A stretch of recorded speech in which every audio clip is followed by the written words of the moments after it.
Hey, shalom, Most High in Christ bless, brothers and sisters. My name is Captain Joel, and this is Officer Jezreel. all right. So today's a continuation of the series. We first started off with the African diaspora and the Persian Mede captivity.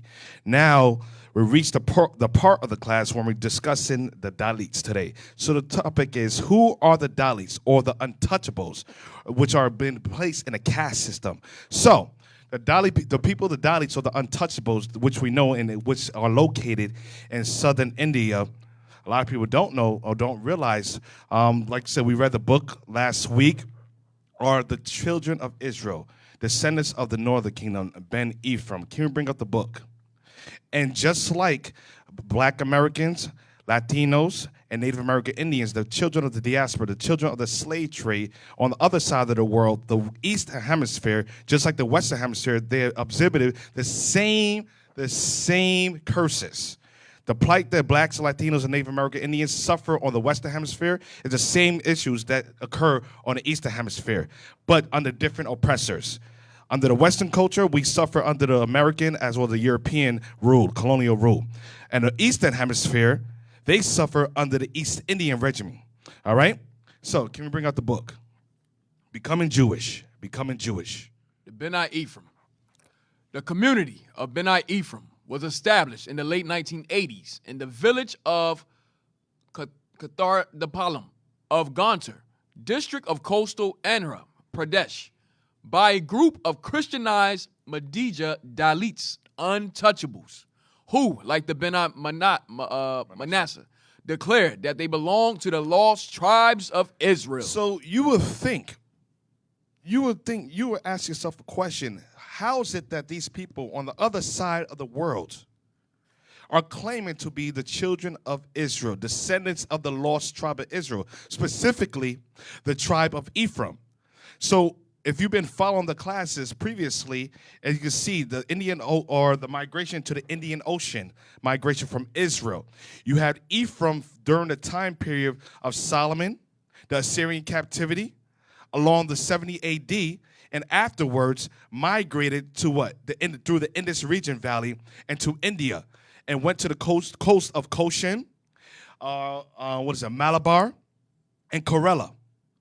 So these are the coasts in which they migrated. And Apostle Thomas also visited the exact Malabar coast and taught the black Jews of Ephraim or Manasseh, which we discussed in our previous lessons.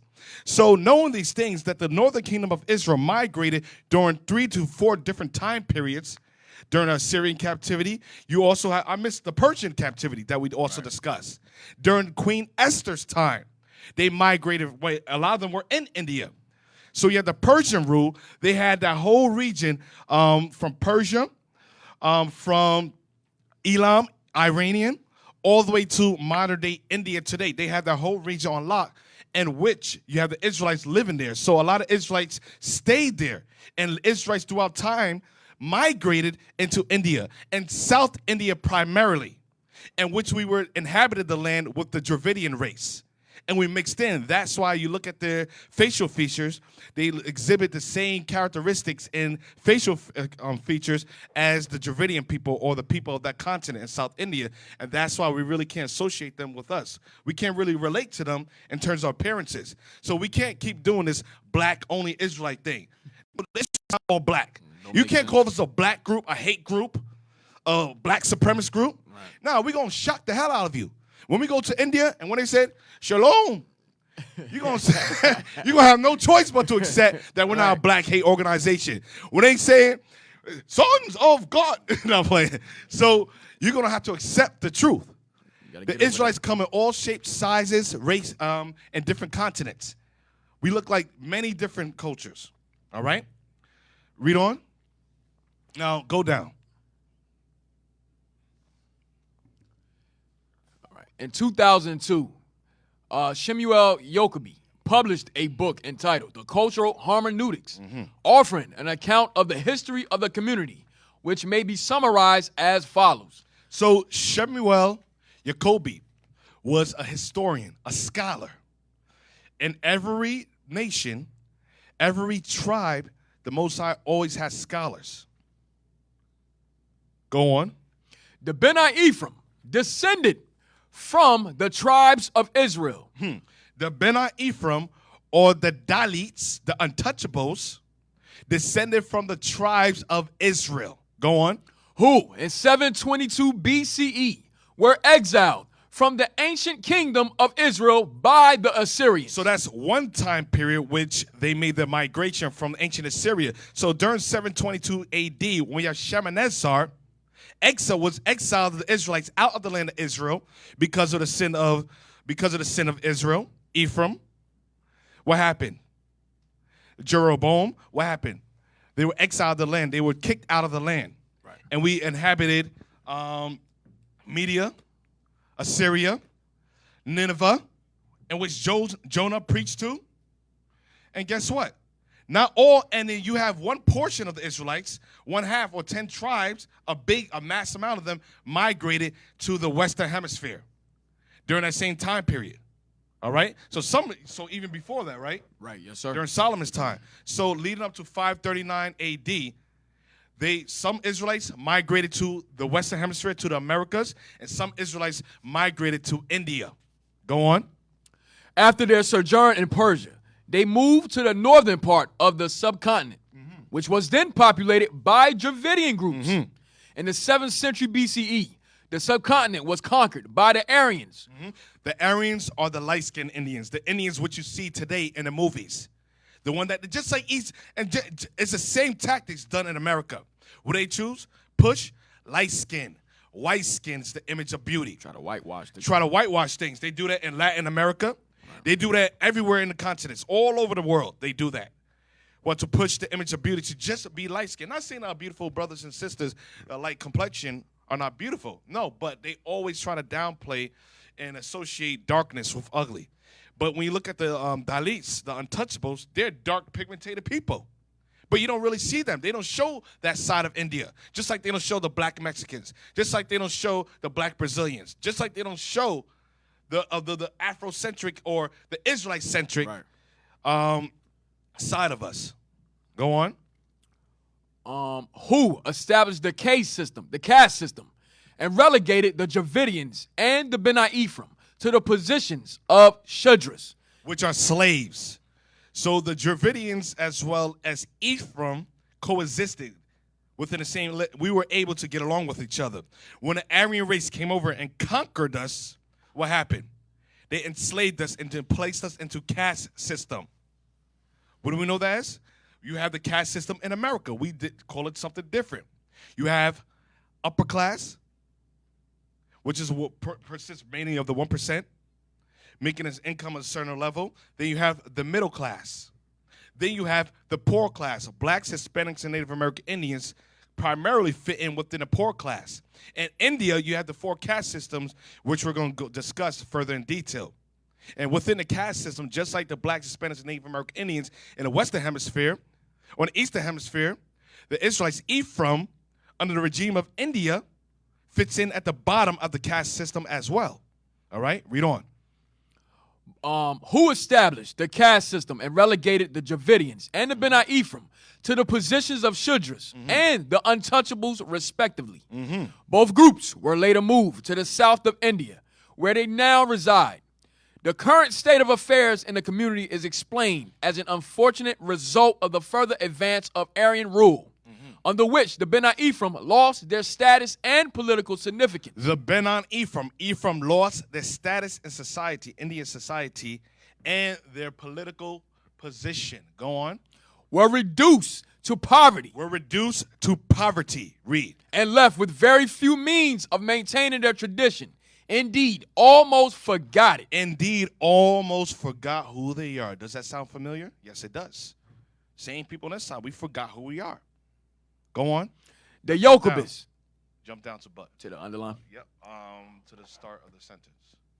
All right. But the start from the Yochebes. The Yochebes maintained that their parents and grandparents had been aware of their Israelite origin and had practiced Judaism in secret for a long time. Didn't we discuss this during the Yes, sir. With the new Christians, the Morenos and so forth, during the Spanish Inquisition. Same thing we was doing, practicing in secret. Practicing the customs of Judaism in secret. Why? because you shun in society, or you put down as a people. No, don't. You guys are a hate group, or you're a separatist group. So it was illegal for us to practice our customs. So the grandparents maintained the Israelite culture. How do you think the brother knew to do further research? How do you think he got this information from? Right. Because why? They retain some form of the history. Go on.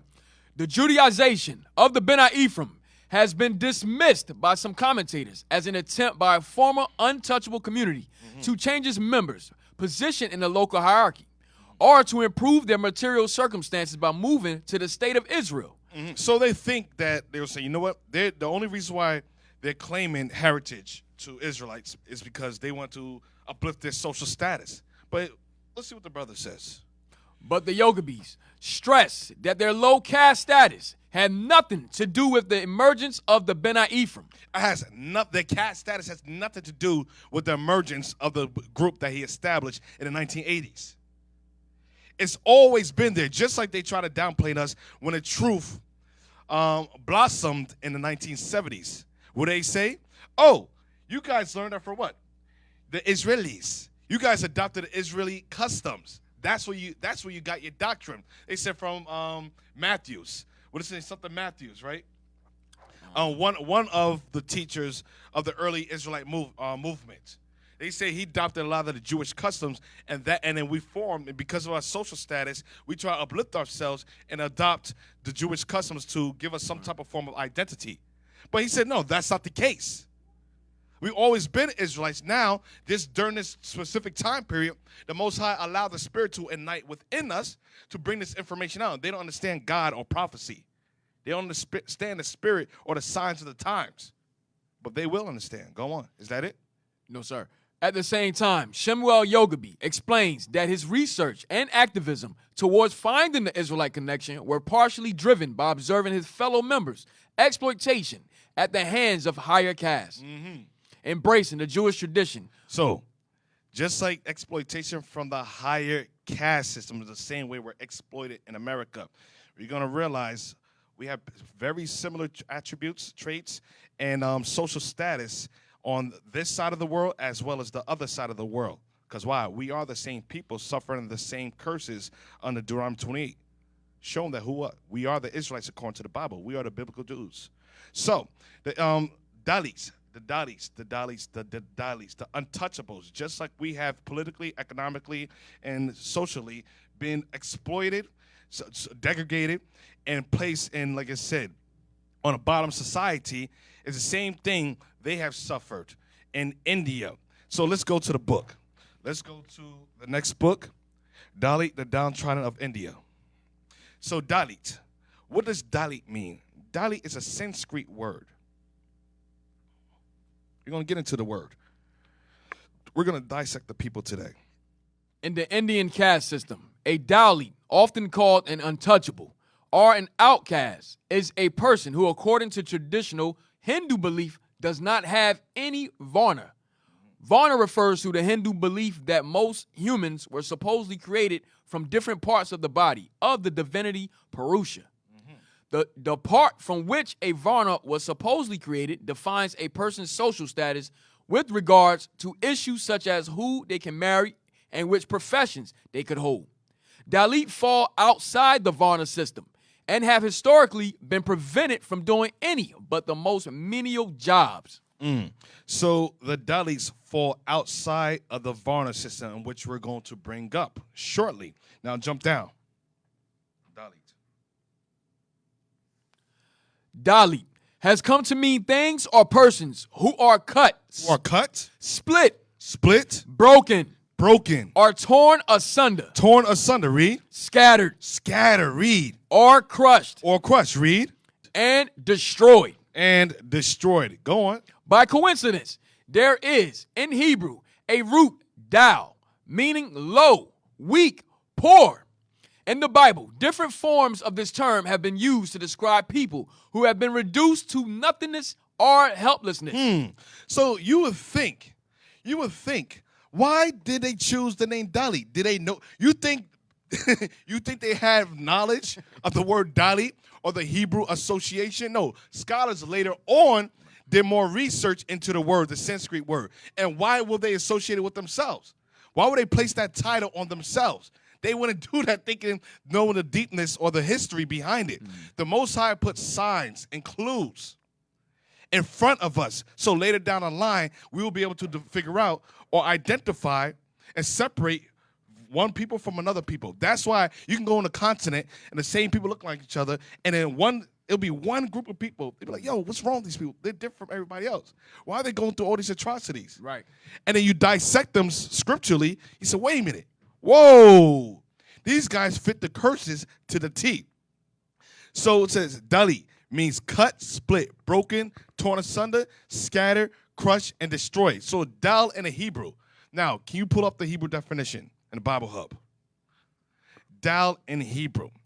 Listen, just behind the name alone shows you who you are and your history and why these things have been happening to you for centuries. So a lot of times, like I said, we look for answers and we can't find them.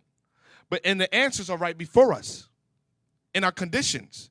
So the people in India call themselves untouchables, which consists of about 230 million or so. Not only in India do they live, but they live in Yemen. They live in, what else? They live in India, the Yemen, Gujarat. They live in this other, let's see, this, can't recall it, but we'll bring it up later. Sri Lanka, that's what it is, Sri Lanka as well, and other places as well. All right, Dal. Dal. Dal. Lean. Jump down. Go down, low. Wait, right here. Low, weak, poor, thin, especially common in wisdom, literature, and poetry. Okay, Dal. So it means low, weak, poor, and thin. So it has to do with the conditions of the people. So the name is fitting for the conditions in which they fit within the caste system, the Varna. All right, now let's see if that's in the scripture. Let's go to Hosea chapter 5, verse 11. The book of Hosea, chapter 5, verse 11.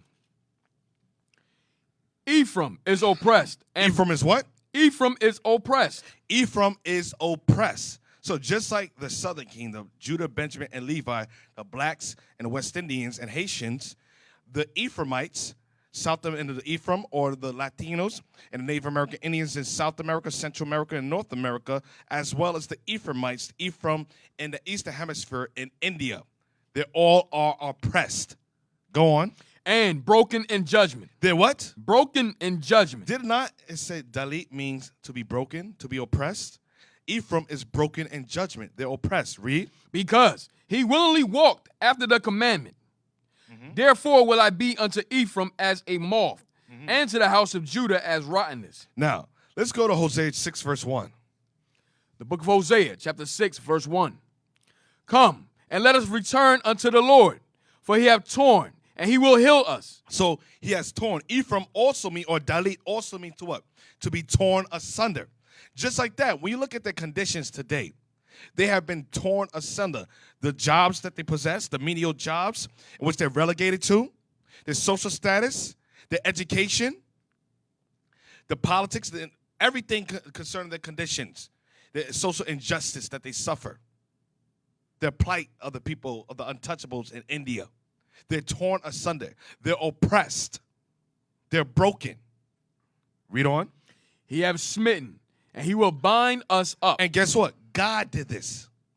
All the adjectives which fit them in the word Dalit or Dal is fitting for the conditions. And guess what? God's the one that placed us in these conditions. God's the one that placed the untouchables or Dalits in India in those conditions. On the bottom society or on the bottom of the caste system. Untouchable meaning not even a part of the caste system. Not to be even touched. Just like in America, black Americans. You see when Bush went to Haiti. When he touched a Haitian, what happened? He was like this. Damn. That's what they feel about us. Go on. Verse 2. That's it. Isaiah 7, verse 8, showing you that the scriptures coincide with the conditions of the people.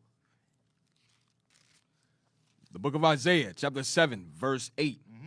For the head of Syria is Damascus, and the head of Damascus is Rezin, And within 65 years shall Ephraim be broken. And Ephraim shall be what? Broken. Ephraim shall be broken, read. That it be not a people. That it be not a people. Dalit. Broken or torn asunder. That it be not a people. And that's why when we read earlier, to the point, they've been broken so much. They've been subjugated and relegated to the bottom of the caste system for so long and oppressed for so long that they what? They lost a piece of themselves. They lost who they are. They lost their identity. They've been broken as a people, and their broken spirit you can see it within them. The way they carry themselves, the way they walk, the way they talk, the conditions with their placement. They've been broken. Read. Verse 9. And the head of Ephraim is Samaria. That's it. Now, let's go to Deuteronomy 28, verse 33. The book of Deuteronomy, chapter 28, verse 3. 33. 33, sorry. The fruit of thy land and all thy labors shall a nation which thou knowest not eat up, and thou shalt be only oppressed and crushed always. Because the land was primarily inhabited to what? By the Dravidians as well as Ephraim. We had coexisted in the subcontinent of India. But it wasn't until the Aryans later down the line, when they came to North India, conquered the Dravidians as well as Ephraim and relegated into the position of Sudras, which are the laborers or captives or slaves. We became slaves. We became the bottom of the caste system, untouchables in India. And what happened? The northern Indians or the Aryans ate up their land. They took their possession, and we started working for them. So it says, the fruit of thy land and all thy labors shall a nation which thou knowest not eat up. The nation was what? The Aryan nation came up and eat up their land. Go on. So that thou shalt be mad for the sight of thy eyes, which thou shalt see. And they're mad because they know that land belonged to them at first. They were there before the Aryan race or the Indians in the northern region. Go on. The Lord shall smite thee in the knees and in the legs. Verse 33. The fruit of thy land. You didn't read the bottom part. And thou shalt only be. I read again. The fruit of thy land and all thy labors shall a nation which thou knowest not eat up, and thou shalt be only oppressed and crushed always. And thou shalt be only oppressed and crushed always. What do they call them? Meaning cut, split, broken, or torn asunder, scattered, or crushed. Or crushed. You shall only be oppressed and crushed always. It's in the name. The curses are within the name. It's fitting for people in the conditions that they live in today. All right? Zechariah 11, verse 4. You think somebody sat down and read the Bible and said, you know, we're going to call ourselves a Dalit based upon all these scriptures that were put together? No. The book of Zechariah, chapter 11, verse 14. Then I cut asunder my other staff, even bands, that I might break the brotherhood between Judah and Israel. So then I cut asunder my other staff. What does Dalit mean? To be torn asunder. To be torn asunder. We were torn. We were cut asunder. His other staff, that's the tribe of Ephraim. All right? Let's go to Deuteronomy 4, verse 27. The book of Deuteronomy, chapter 4, verse 27. Mm-hmm. And the Lord shall scatter you among the nations, and ye shall be left few in number among the heathen, whither the Lord shall lead you. And there you shall serve gods the work of men's hands, wood and stone. That's it. So it says, and the Lord shall scatter you among the nations. Dalit, once again, cut, split, broken, or torn asunder, scattered. Scattered. Fitting for the title. Dalit, to be scattered. And God, prophetically speaking, during the time period of Moses, a black man prophesied that the Israelites would be scattered. All right? Now, let's go back to the book. Let's go back to the book, page 21. The forecast system. The forecast systems. Page 21 and 22. So just like in South Africa, you have the apartheid. In America, you have Jim Crow, black codes, slavery. In India, you have the caste systems. The same plight that we suffered in the Western Hemisphere is the same plight that our brothers and sisters suffer in the Eastern Hemisphere, on the Indian subcontinent, as well as Asia. So not just India alone, as you're going to realize, there's other tribes that we read last time when Dr. Buchanan, when he was questioning our brothers, the Jews of Goshen, the black Jews, the original Jews, the ancient Jews of Goshen, or today, which is modern-day Koshi. And within the conversation, he says, yes, we are the Jews that migrated during the time of 70 A.D. from the destruction of the temple, when Titus and Vespasian conquered Jerusalem, overthrew it. So not only did the Israelites flee to Africa, but you had Israelites that fled or went through the route of the Indus region valley. And they went into India. So that's the history of the Jews of Kosha, or today Koshi. And within the discussion, our brother says, but there's many different other communities on the continent of Asia. One was in Tartary, another was in China. And that's what we're going to go over as well. That's going to be one of the next topics. Going to the Israelites scattered abroad in China. We're everywhere. We're all over the place. When the scripture says the Israelites were scattered throughout the four corners of the earth, this truth is bigger than America. Right. And actually, America is going to be destroyed. 2/3 of our people are going to be destroyed. And the way Northern Kingdom is acting in South America and Central America, I knew there had to be something else to the story. I knew there had to be another side of the story. It did not make sense. Now it makes a lot of sense. It makes a lot of sense. Even with the African diaspora, I knew it did not make sense with the Southern Kingdom on this side of the world, because we're so deeply rooted into the system and indoctrinated with and colonized with the Eurocentric ideology and philosophies, to the point when we bring a glass of fresh water, he says, I'd rather drink that dirty mud right there, water. Dang. We like that trash right there. We like our conditions. We like to stay here. We like our way of thinking. You bring some truth, and they reject the truth because they're comfortable with themselves. But when you go to the other side of the hemisphere, in Africa, whether it be Sierra Leone, Liberia, Ghana, Uganda, Nigeria, they're very acceptive of the truth. Very receptive of the truth. They still have good morals. They still keep hold of the traditional values, the family traditions. They're very respectful. The women are very respectful. They understand their role in the household. The men, they understand their role as a man and in the nation. And when information is displayed, we have conversation, and they do research, and they listen. Unlike here.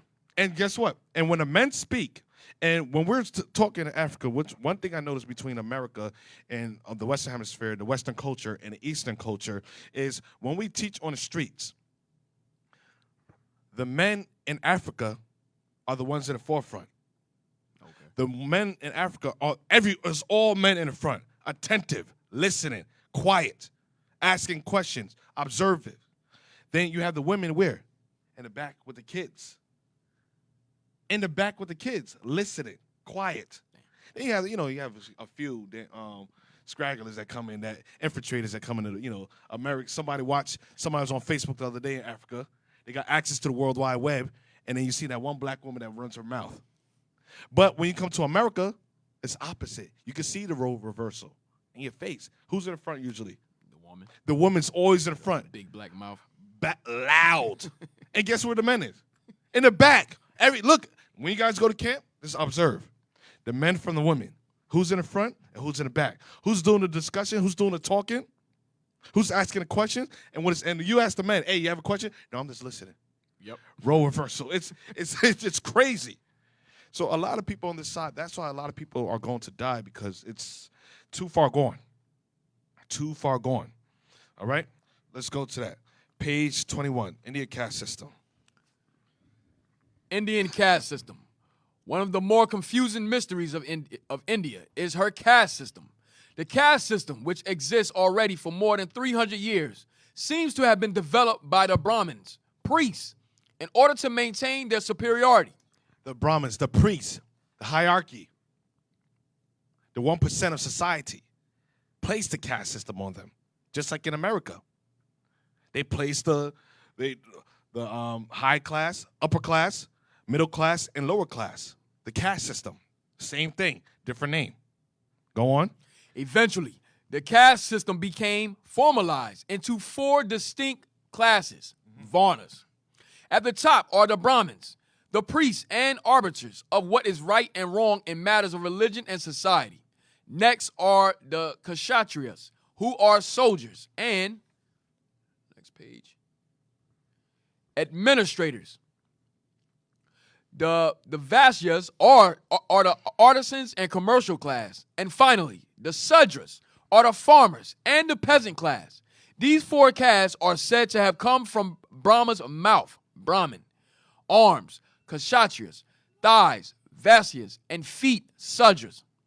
Go on. Beneath the 4 main castes is a 5th group, the scheduled caste. They literally have no caste. They're not a part of the caste system. Go on. They are the untouchables. They are the untouchables. Read. The Dalit, The Dalit. Read. which means oppressed, downtrodden, and exploited social group. Now, give me the image of the 4 caste system. Wow. And what do you think they based their caste system about? Their God, Vishnu, Brahim, and Brahma, and Shiva. Kashitras. You see? Based on their God, they base the caste system. So you have the Brahmins, the priests and teachers, which is the head, the Kashri, how you say that? The Kshatriyas. The Kshatriyas, the warriors and rulers, the arms, the Vaishyas, the farmers, traders, and merchants, the legs, the Shudras, the feet, and where's the Dalits? We're at the bottom. Where's the black man? At the bottom. You can't make this up. You cannot. Let's go to Deuteronomy 28. 46. Nope. Verse 43. The book of Deuteronomy, chapter 28, verse 43. The stranger that is within thee shall get up above thee very high. The strangers, the Aryans or Elam, that's within you shall get up very high. You see the priests, the Brahmins, the priests and teachers, the Kashritras, whatever, the warriors and rulers, the Vaishyas, the farmers, traders, and merchants, the Shudras, the laborer. We didn't consider laborer. We're not even a part of the body of India. We're the scheduled caste. We're not a part of the caste system. We're the untouchables. Read. And thou shalt come down very low. And we shall come down very low. To the point that you're not even a part of the system. You're not even on there. You're not even a part of society. You're not even a part of the caste system. So those are the 4 caste systems. All right? Now, go back to the book, the page. Damn, they call them the street sweepers. So they are the outcasts. They are the outcasts. Get me Isaiah 11, verse 12. They have no caste, so what are they? They're the outcasts. They cast out of the system. Go on. The book of Isaiah, chapter 11, verse 12. And he shall set up an ensign for the nations. And God shall send up an ensign. What is the ensign? The Bible. For the nations of Israel. Go on. And assemble the outcasts of Israel. Assemble the what? Outcasts of Israel. Because we've been cast out of our land. Now we're servants in other land where we're not even a part of the system. We're not a part of the caste system. We're not a part of the social class or the social order of society. That's why in India, the Dalits are called the untouchables. Out of 230 million people, they're called the outcasts, even though they're the economic will of society.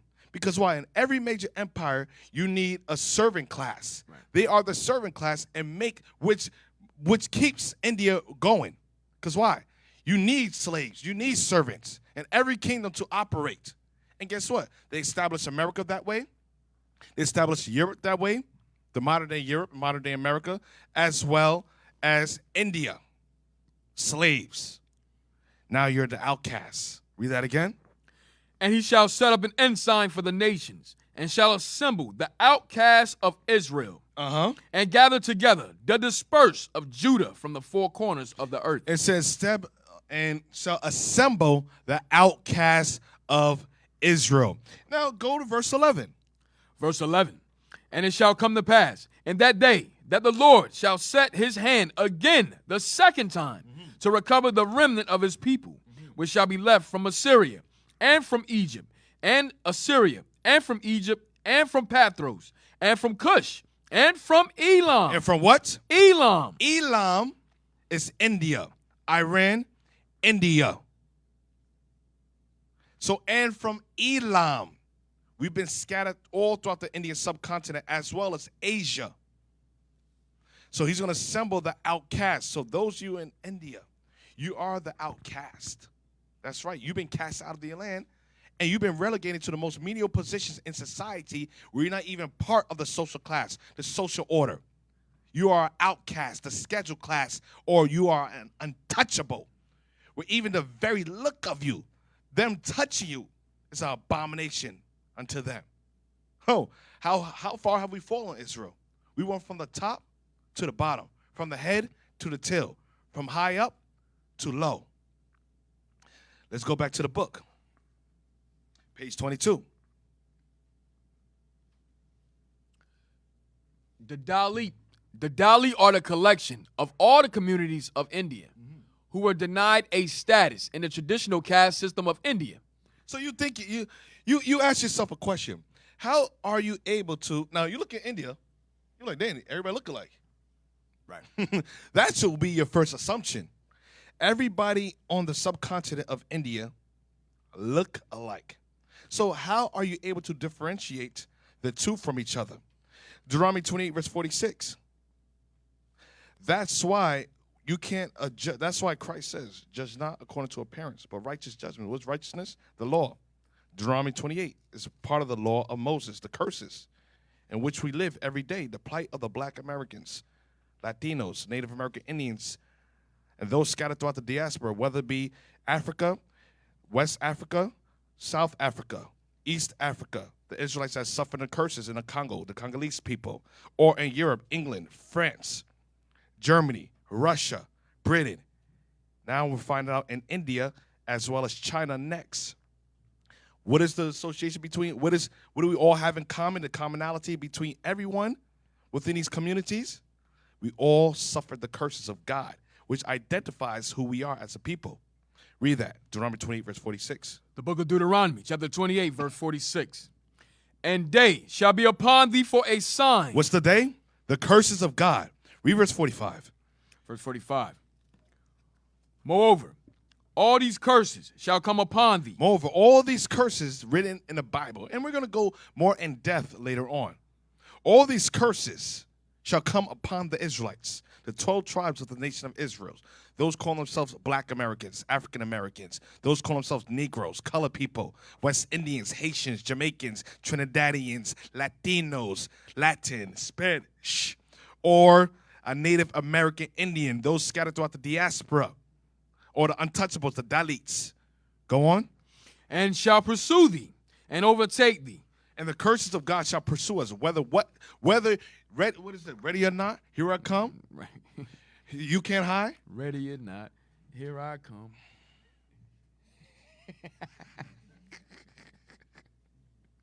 I'm trying to help you out, Cap. Oh, God. Leave the singing to me. Oh, wow. It says, in Judah is God known. Hear, Lord, the voice of Judah. So, I forgot my train of thought. Dang, read on. No, you said that. Oh, yeah. Curses pursue Yeah, you. the curses are going to, you can't hide. We're going to find you. Yeah, so, yeah. That wasn't, all right, go on. So, Moreover, all these curses shall come upon thee and shall pursue thee and overtake thee till thou be destroyed. until you be destroyed. Go on. Because thou hearkenest not unto the voice of the Lord thy God. Because we broke God's commandments is the reason why we've been relegated to these conditions, to subservient conditions. Go on. To keep his commandments. And we were supposed to keep the commandments that God gave unto us. Go on. And his statutes. And his statutes, read. Which he commanded thee. Which God commanded us through the prophet Moses, read. And they shall be upon thee. And the curses of God shall be upon the Israelites, whether it be scattered abroad or in the Americas or in India. The curses shall be upon us for what? A sign. For a sign. Why are these things happening to us? Why were we placed out of the caste system? Why are we a bottom society? Why have we been suffering? Why have we been relegated to the most menial jobs? Why is there mass incarceration amongst our people, police brutality? Why are we being poisoned through our water and our food? Why are we getting miseducated? These are the questions that we ask every day. Neither your ministers, neither your churches, your leaders, your political activists, neither your educators can answer that question. Nobody has the answer but God. Read. And for a wonder. And for a wonder. Why? How did these people went from the top to the bottom, from kings and princes, from queens and princesses to niggas, to spics, to untouchables? Read. And upon thy seed forever. And upon thy seed through generations, generational curse, whether it be from one generation to the next generation. To the year 2020, you think things will get better, but no, things have got worse. And upon thy seed for what? Forever. Until the curses have subsided through the revealing of our Messiah. Until the 12 tribes are revived, the tabernacles of David is set up again under Christ, the black Messiah. All right? Now, let's go back to the book. The Dalit are the collection of all the communities of India who were denied a status in the traditional caste system of India. They were considered even lower than the lowest caste. Damn. You're the bottom of the bottom. Go on. Namely, the Shudras. Mm-hmm. Gandhi coined the word Harijan. Gandhi. What is it? Gandhi? Mahatma Gandhi coined the word Harijan. What is it? Harijan. Harijan. Yeah. Excuse us. Go on. Or children of God. What did Gandhi coin the word Harijan to mean? Children of God. Gandhi, a part of the upper class, called the Dalits, the ones that's relegated, subjected to the most menial jobs, the untouchable. You don't even want to touch it. But Gandhi's supposed to be the spiritual leader of the time period. The political activist Gandhi, the peaceful man, the man of God. He said these people, the Haranjans, the Dalits are Haranjans, which means what? Children of God. He called them the children of God. Read. To collectively address this community. Mm-hmm. But over a period of time. Now, to collectively address this community, go on. But over a period of time, even the word Harijan has been considered derogatory. They even, listen, even Haranjan is considered derogatory. We call ourselves Israelites, it's derogatory. They says, oh, you are the black Hebrew Israelites. You are a black hate group. It's derogatory. The children of God. That's how much they hate us. Dang. Who are the children? If everybody the children of God, what did Gandhi know that the rest of society doesn't know? Get that. Romans chapter 9, verse 7. The book of Romans, chapter 9, verse 7. Read. Neither, because they are the seed of Abraham, are they all children. Because Abraham had different children. He didn't only have Isaac, but Abraham had Ishmael as well as Midian. So it's not either, because Abraham didn't have all races or ethnicity. He did not. They say Father Abraham had many children. He didn't have the Chinese. He didn't have the Japanese. He didn't have the East Indians. He didn't have the Africans. He didn't have them. He didn't have that. Yeah, he did have the Arabs. He had them. What else am I missing? That's it. I got to name all of them. He didn't have the, yeah. That's it. Oh, yeah. Well, it came through a seed, yeah. So, not because they are the seed of Abraham are they all children. Read. But in Isaac shall thy seed be called. In Isaac shall thy seed be called. In Isaac shall the chosen race come about through the seed, the sperm of Isaac. Go on. That is, they which are the children of the flesh, these are not the children of God. Keturah's children. Keturah was Midian's. Right, yes. And sir. who else? Keturah and just slipped my mind. Hagar. Hagar and Keturah's children are not the children of God. Go on. They, which are the children of the flesh, these are not the children of God.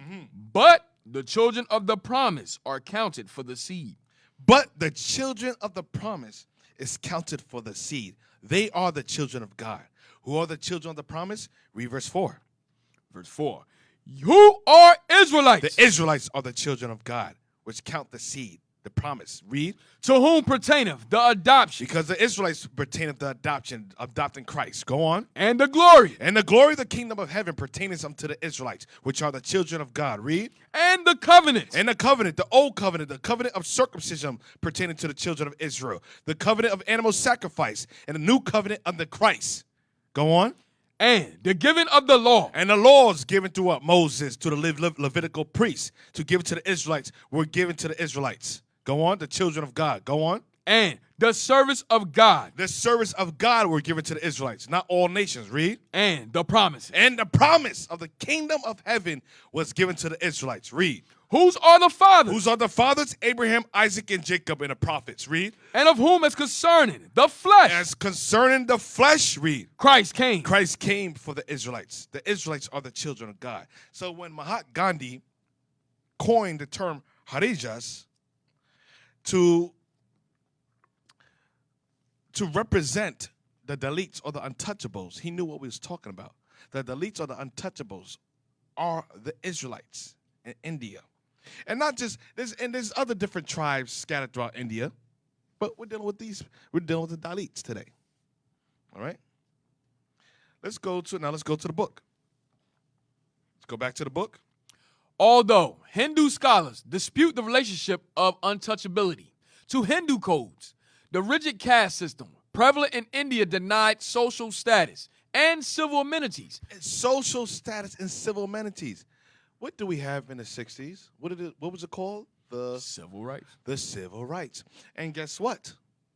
Joe Biden the other day, this pushed he didn't pass it as an executive order, but he's looking to put in policy or in place to the renewal of the Voters' Right Act, which was established under Martin Luther King or the Civil Rights Movement.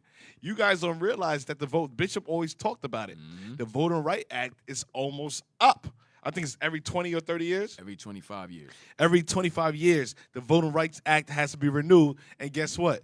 Joe Biden is trying to put it in place, trying to pass it through Congress for the Voters' Right Act to be renewed, showing you blacks are not free. You have a Caucasian man or white man has to renew your right to vote, showing that you are not a citizen. They did not alter, neither did they change the American Constitution. And in fact, they created a more intellectual system of slavery. Slavery by another name, in which they replaced chattel slavery or mass incarceration. Under the 13th Amendment, slavery is abolished, except if you are locked up or have committed a crime.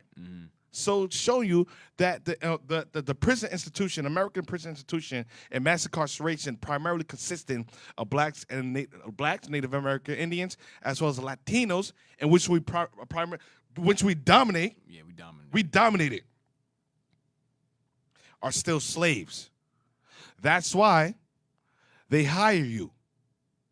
Or they had I forgot what did they call it during the Jim Crow era or the Black Codes era. They had convict leasing. Convict leasing. You have a corporation will lease prisoners to do the work on their field. They'll do cotton picking, they'll do garbage picking. Today they do it. They have what? They do a lot of these materialistic things we have, these computers things.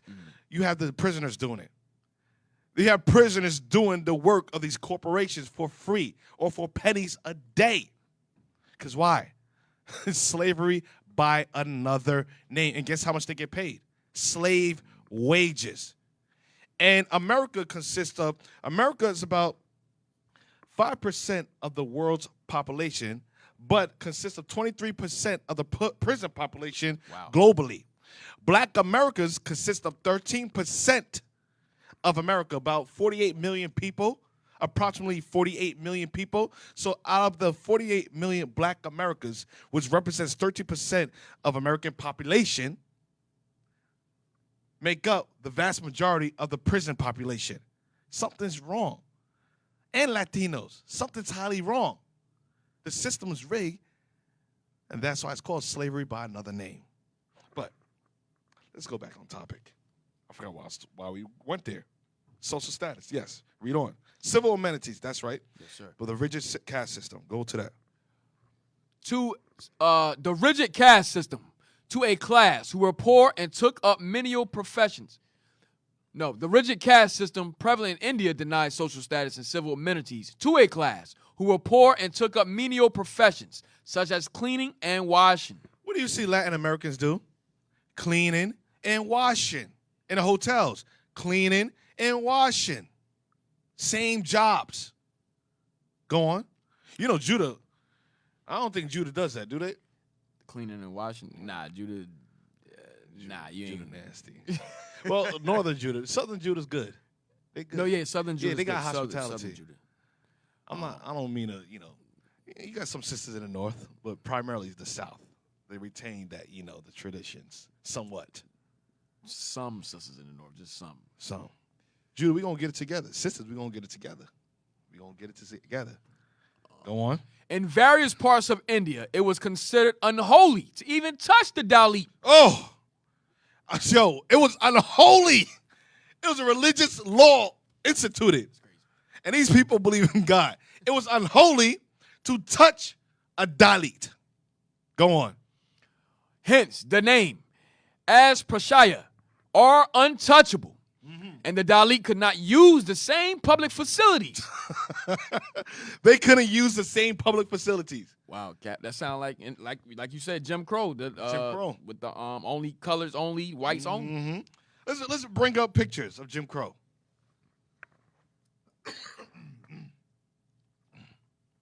Colors only, white only. Read that again. Yeah, you got it. No, you got it. We got the book. In various parts of India, it was considered unholy to even touch the Dalit. Hence the name as Prashaya, are untouchable. And the Dalit could not use the same public facilities, such as well or a restaurant frequented by the upper caste. Wait, such as what? Frequented by the upper caste. What in restaurant? Oh, such as well or a restaurant. Oh, it says well, right? Such as a well. What is a well? Water. They couldn't use the same wells or in the same restaurant. Bring that up. Damn. Why the black man gotta have the smaller? That joint. Oh, wow. That thing, oh gosh. You can't even fit between it. The dirty corner. Look at that. You can see it? Read that part again. Keep that up. In various parts of India, it was considered unholy to even touch the Dalit. Hence the name, as Prashaya, are untouchable.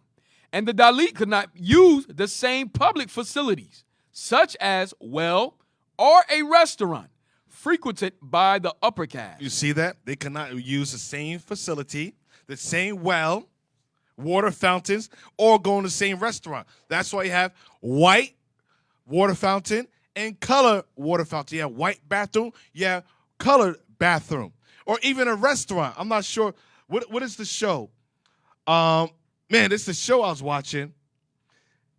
Man, I think the Umbrella Academy. When the sister in the Umbrella Academy, the sister went back into time. And then she went back during the Civil Rights movement, when the Civil Rights was happening. So you had a group, a political group that they gathered together weekly, and they wanted to make a statement.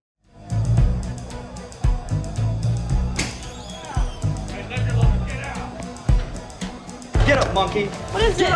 Listening to us? Come on, nigga. This says white only. Get up. Get up. Get up. What are you doing? Disrespect your monkey horn. Huh? You understand? And you? Stop it! And you? What is this? What are you doing? Get up! Get up, you nigger! Look at me! Look You want some coffee? Rise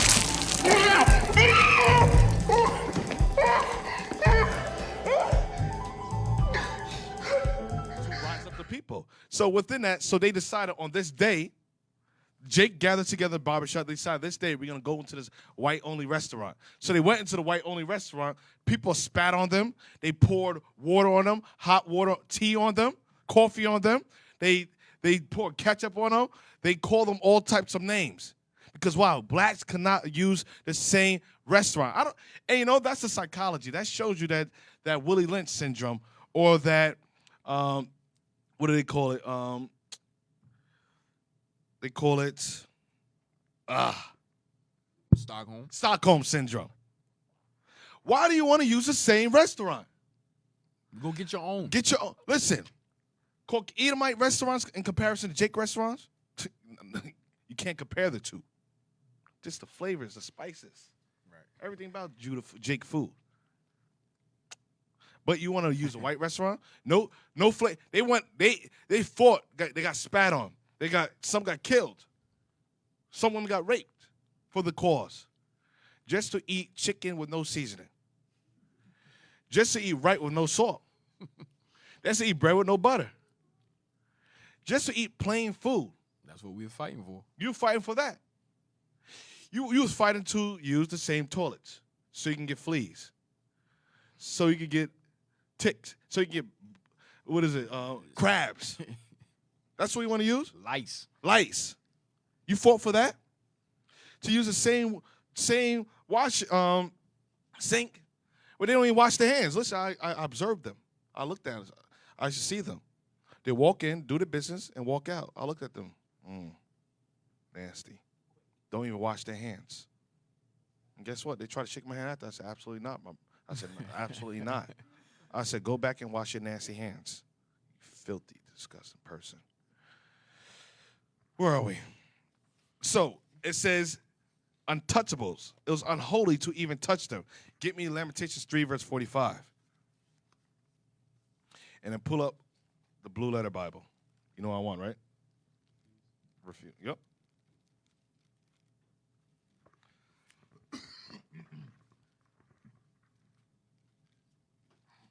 Lamentations 3, verse 45. You want 245, right? That's what you have here. Yes, sir. I think, yep, that's it, right? Yes, sir. Okay, let me get it. Okay, all right. Read that. Lamentations chapter 3, verse 45. Go on. Thou hast made us as the offscouring, scouring, and refuse in the midst of the people. So let's go on. All our enemies have opened their mouth against us. So all our enemies have opened their mouth against us. That has made us the offscouring or refuse of the people. What's that word refuse mean? Trash. Let's say right here. Yeah. That's it. Trash. That's why they call you untouchable. Because they look at you as trash. Read Lamentations 3:45 again. The book of Lamentations, chapter 3, verse 45. Thou hast made us as the outscouring, and refuse in the midst of the people. That's made us the trash, the untouchables in the midst of the people. Go on. All our enemies have opened their mouths against us. And they says it's an unholy thing to even touch you. It's an unholy thing to even touch you. Now let's go back to the book. So, looking at the social status. Now, when you look at them, because one thing I mentioned earlier, we can't get me where it says Christ said, judge not according to appearance. John chapter 7, verse 24, I believe. That should be it. Because it has to come to a time period where you can't look at the world through one dimension. You got to open up your eyes. Really open up your eyes to what the Bible is saying and not looking at things with just one eyes. No, the Most High has opened up our spirit to see things through God's eyes, through the prophecies. We must have spiritual discernment. Look at a people and say, look at the direct association between the two and the Bible. Do these people fit the curses? Because people, you have Israelite communities that are quick to deny some brothers and sisters. Oh, no, these guys are not the Israelites. These guys are not the Israelites. How can only black Americans be Israelites and people in the Western Hemisphere when 2/3 are going to die? Right. It says we're the sand of the sea. Only 2/3, so only people in America. No, your eyes have not, spiritual eyes have not been opened up to the other side of the world. Now we're going to open your eyes. Read that. The book of John, chapter 7, verse 24. Judge not according to the appearance, but judge righteous judgment. Judge not according to the appearance, but judge righteous judgment. Judge according to the law of Moses. Judge according to Deuteronomy 28, verse 15 to 68. Judge according to the curses, which shall be a sign upon thee and a wonder upon thy seed forever. Let's go to Revelation. Chapter 7. Because remember earlier, it said in Deuteronomy 4, verse 27, it said, and you should be scattered amongst all the nations. It should be left few in number. When you scatter amongst a nation and held captive under, what do you think historically happened? Our women were raped. Or not only that, but we assimilated into society and we gave our women to the men. And then the men started marrying the women. This happened throughout the different time periods through Assyrian captivity. That's why you have a lot of the Native American Indians retain a lot of the attributes that you see in Persia or India with the straight hair as well even as a skin tone. You see the direct correlation between the two. Or they'll say they're Asian. No. The scripture says, judge not according to the appearance, but righteous judgment. Judge according to the curses in which they fit into. You can't fit a so-called Irishman in Ireland, white Irish people, into the curse. You can't fit the German, so-called German, the German white Germans. You can't fit the white Russians into the curses. You can't fit the northern people of India into the curses. You cannot fit everybody into the curses. The curses fit who they are because the people that fit the curses are the people of the curse. Go on. The book of Revelations, chapter 7, verse 9.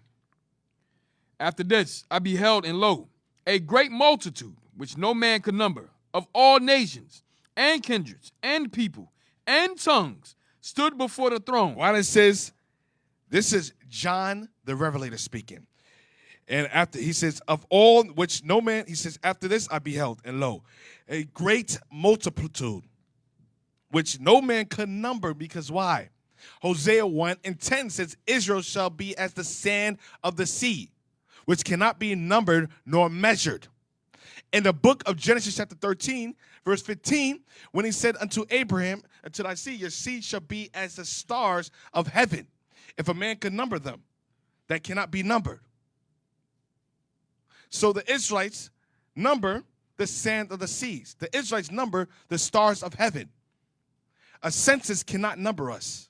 You cannot fit us in a box. We outnumbered the whole earth.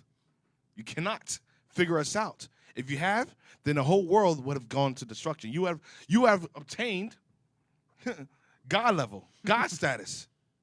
Your satellites can't number all of us. Okay, you got some of us in the jungles. You can't capture that. You got the crazy Ashites in the jungles. Try to come after them, and they'll kill you. You can't number us. Shoot. You don't even know what all the Israelites are.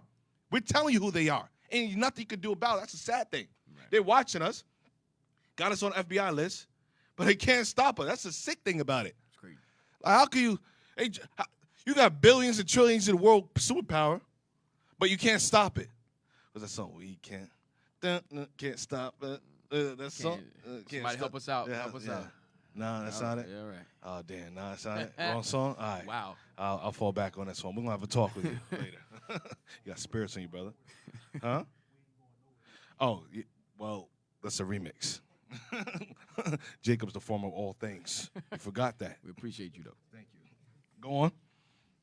Of all nations and kindreds and people and tongues stood before the throne and before the Lamb. It says, of all nations, because Israel was scattered into all nations, all kindreds, all and people and tongues.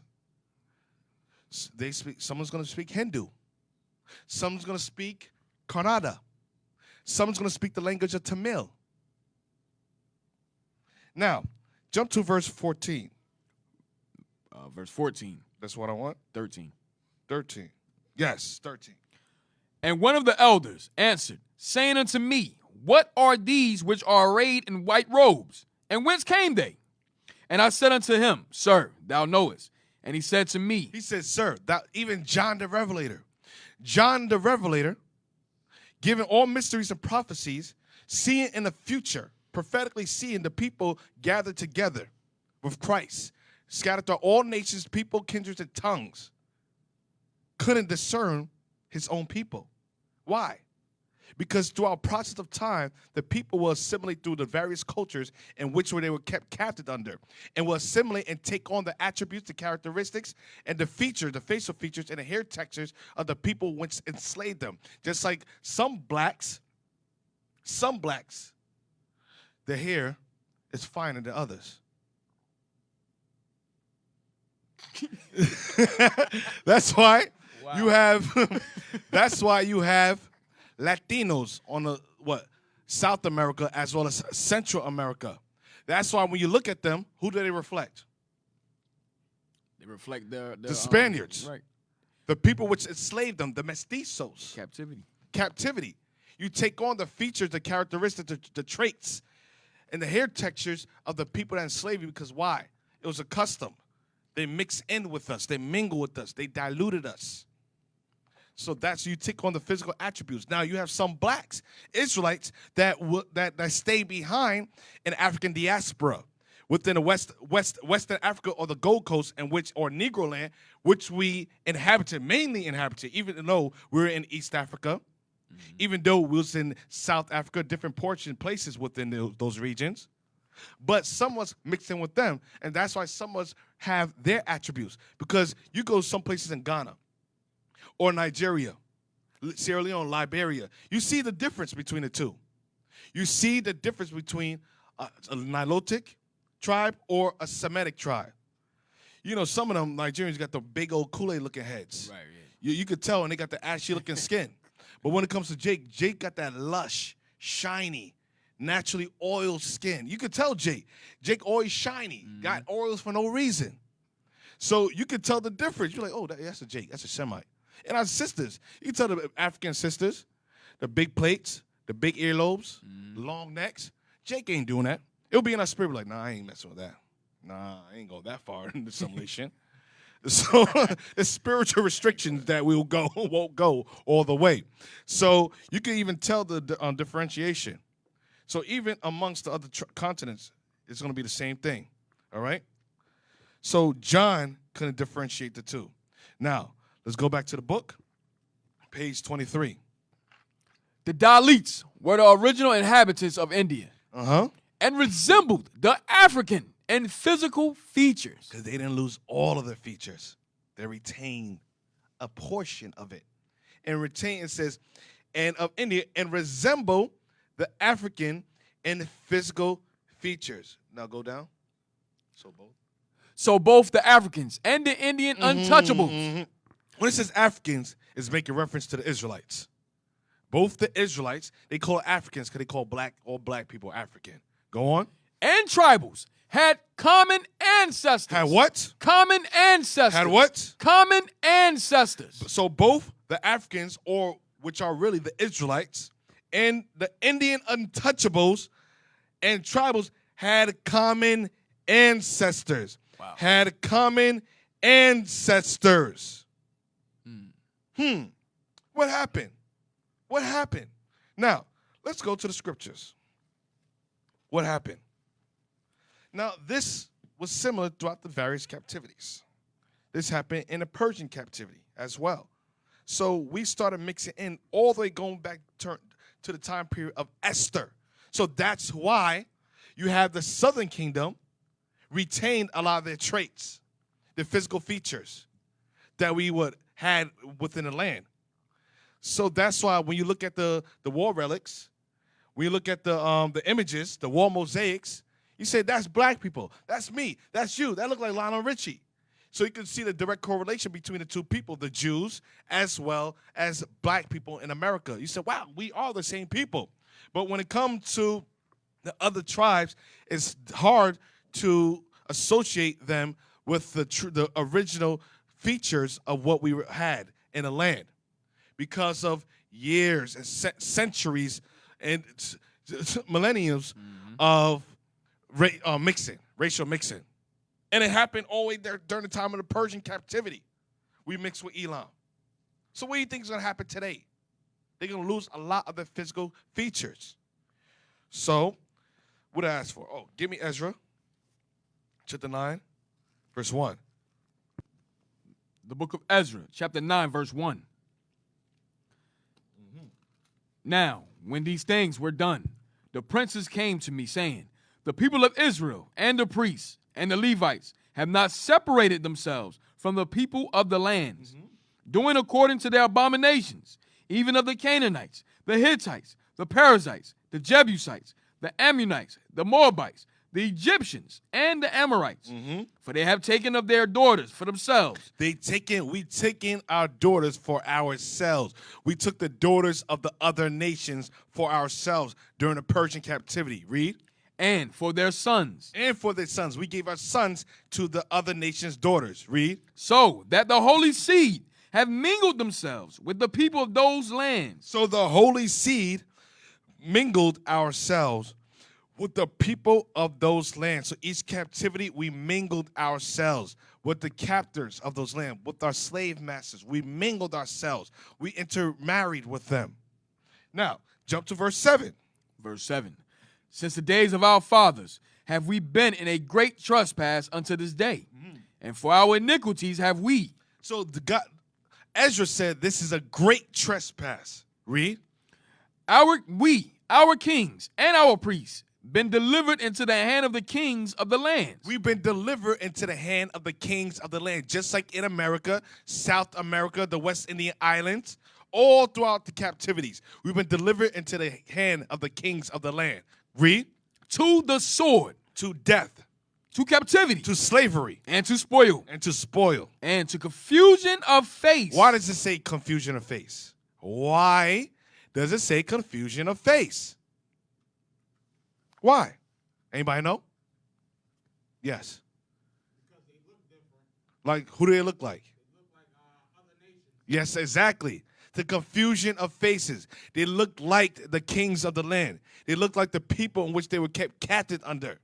That's why it says confusion of faces. It's going to be hard to differentiate the holy seed from the other nations because of the intermingling. So it's like it's the confusion of faces. Now we associate this people, even though the Israelites, to the captors. Right. Confusion of faces. Read. As it is this day. Even to this same day. History repeats itself. We live in the same time under new laws, under new captors, and different clothing. Now, get me a tribute for the Negro. A tribute for the Negro. Why again that? Get Esther chapter 2, verse 5. The book of Esther, chapter 2, verse 5. Okay, go on. Now, in Shushan the palace, there was a certain Jew whose name was Mordecai, the son of Jair, the son of Shimei, the son of Kish, a Benjamite. Go on. Who had been carried away from Jerusalem with the captivity, which had been carried away with Jeconiah, king of Judah, whom Nebuchadnezzar, the king of Babylon, had carried away. And he brought up Hadassah, that is Esther, his uncle's daughter, for she had neither father nor mother, and the maid was fair and beautiful, whom Mordecai, when her father and mother were dead, took for his own daughter. So it came to pass, when the king's commandment and his decree was heard, and when many maidens were gathered together unto Shushan the palace, to the custody of Haggai, that Esther was brought also unto the king's house, to the custody of Haggai, keeper of the women. So this is Queen Esther that was brought to the king's house. All right? Go to verse 10 now. Verse 10. Esther had not showed her people nor her kindred. Esther had not showed her people nor her kindred. Meaning she didn't dress herself up, or she was able to camouflage or fit in. Yeah, okay. What are you saying? No, like disguise or... Yeah, disguise herself to look like who? The Elamites, the Persians. So showing that what? We had certain features that look like the other nations. Israel retains also, in addition to us intermingling, Israel retains a lot of features of the other nations also. Go on. Esther had not showed her people nor her kindred, for Mordecai charged her that she should not show it. So Esther could blend in amongst the Persians to the point to which that he couldn't even tell the difference between Esther and the other Elamites. So our people blend in with the other nations as well. All right? So now let's go to the book, A Tribute for the Negro. The Jews, however slightly their features, may have assimilated to those of other nations, amongst whom they are scattered. From the causes already stated, certainly formed a very striking example as regards the uncertainty of perpetuity and color. Descended from one stock and prohibited by the most sacred institutions from intermarrying with the people of the nations. It was prohibited for us to intermarry with the people of the other nations. Go on. And yet dispersed according to the divine prediction. Dispersed. We were scattered according to the prophecy in Deuteronomy 4, verse 27. Go on. Into every country on the globe. We were scattered into every country on the globe. Read. This one people is marked with the colors of all. We're marked with the what? Colors of all. We're marked with what? Colors of all. We look like everybody. The Israelites, the Jews, are marked with the colors of all. You cannot tell the difference sometimes between the people of that land with the Jews. Because why? We mixed in with them. We marked with the colors of all. That's why the curses distinguish the two from each other. Go on. Fair in Britain and Germany. So in some fair in Britain and Germany, they were fair, the Israelites. Read. Brown in France. In France, the Israelites were brown. Read. And in Turkey. And in Turkey. Read. Swarthy. Swarthy. Black. In Portugal and in Spain. And Portugal and Spain. Read. Olive. Olive. Black. In Syria and Egypt. And Syria and Egypt. We're not talking about green olive. You got the olive tree? That's the olive tree right there? Yeah, right? Yeah, bring that over here. Nah, that's perfect. Yeah. Bet you that was offside. Bring that. And what is that? What is that again? Olive. In Syria and in Chaldea. Olive in Syria and Chaldea. You got three colors of olive. You got dark brown or black, brown, or green. I never saw a green person before. Can you see it? Can you wait, come up? Can you see it? Yeah, yeah. Can you zoom in? Let me show you.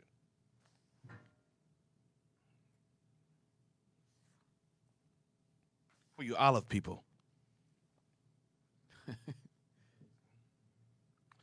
I'm this olive right here. Christians. Yeah, you that olive. That's me? Yeah. Oh, all praises.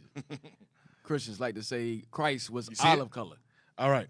You got, they say an olive, right? You got dark olive, very dark, almost black. You got brown olive, and then you have green olive. Now, if you could find me a green person on this earth without coloring them or spray painting them, I'll give you $5. You know, I said $5 because, you know, brother broke. You know, they'll find somebody. They might soak somebody in some like green dye, some stuff like, yo, I found one. So, you know, you got to make it $5. Right. You know, when that stimulus comes in, then we'll make it 10. I'll step it up a notch. You gotta make the bet according to your substance. Yep. Different wages from different incomes. All right, thank you. Yes, sir. All right, so it says olive in Syria and in Chaldea. Tawny or copper color in Arabia. Tawny means what? Black, brown, right? Yes, sir. And copper color, brown. Read. In Arabia and in Egypt. In Arabia and Egypt. Read. Wow, they are black at Congo and Africa. And the Congolese people, those that suffer under the regime of King Leopold, the Jews there are black. Read. The researchers of Dr. Pritchard have dispelled many of the ideals formerly entertained with respect to the general persistency of color and features in the human race, especially of color, on which the greatest stress has been laid. And some particular states of the Constitution. That's it. That's all I want. So, showing you the reason why they look that way is because they mixed in with the other people. They retain their features, their physical features, but still had similar features to the original inhabitants or descendants of the 12 tribes. So it's not 100%. They went that way, but not all fully converted over. Now, let's go to the next part. Dalit Panther movement, the Panthers. Let's go to the Black Panthers. So you have the 1960s or the turbulent 60s where black activists or the Black Power movement and Black America disrupt the social order of America. When you have the civil rights movement with Dr. Martin Luther King, under Christianity, you have Malcolm X, all right, under the Nation of Islam. You also had the Black Panther movement under Huey P. Newton. You had Fred Hampton and Bobby Seale. Bobby Seale, all right? Now, can we get the pictures? So the Black Panther movement was established in Oakland, California, October 15th, 1966. All right, go down. Now let's go to the Young Lords. So after the Black Panther movement, you have the Young Lords, which consist of the Puerto Ricans, were inspired and followed afterwards. So the Young Lords, after the Black Panther movement, established in 1966 of October, followed the Young Lords, which is the tribe of Ephraim, so-called Puerto Ricans, in September 23rd, 1968. The founder is Jose Chacha Jimenez. You know, it's Northern Kingdom we have Chacha. They can't help it. Yeah, Cha-cha, somewhere, bachata, merenga, salsa. They can't help it. They got to shake their hips. Yeah, They gotta shake their hips. Yeah, the rebellion. They said,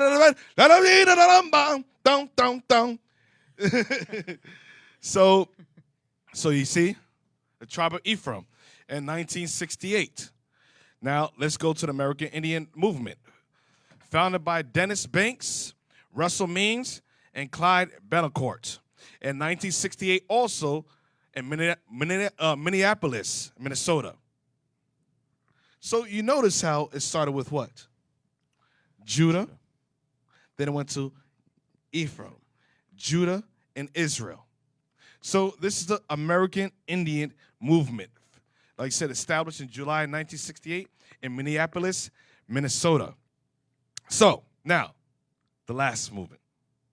Let's go to the Dalit Panthers of India. Established during 1972. Give me the first image. Yeah, this is crazy. You can't escape. You cannot escape it. Wow. And you see it was done consecutively. 1966, 1968, 1968, 1972. Now, it took longer to go to the other side of the world because you're on the other side of the world. It happened in 1972, the Dalit Panther movement. Now, go to the next image. Black Lives Matters, Dalit Lives Matters. Look at it. Same people fighting for the same rights. Now, go to the next picture. These are the founders of the Dalit Panther movement. The next picture. What are they doing? What are they doing? The fists in the air. What are they doing? The fists in the air. Now, let's go to the video. 1972, India's 25th year of independence. Then Prime Minister Indira Gandhi's call for celebrations was in sharp contrast to the Ilaya Perumal Committee report in Parliament, which revealed the shocking extent of atrocities against Dalits across the country.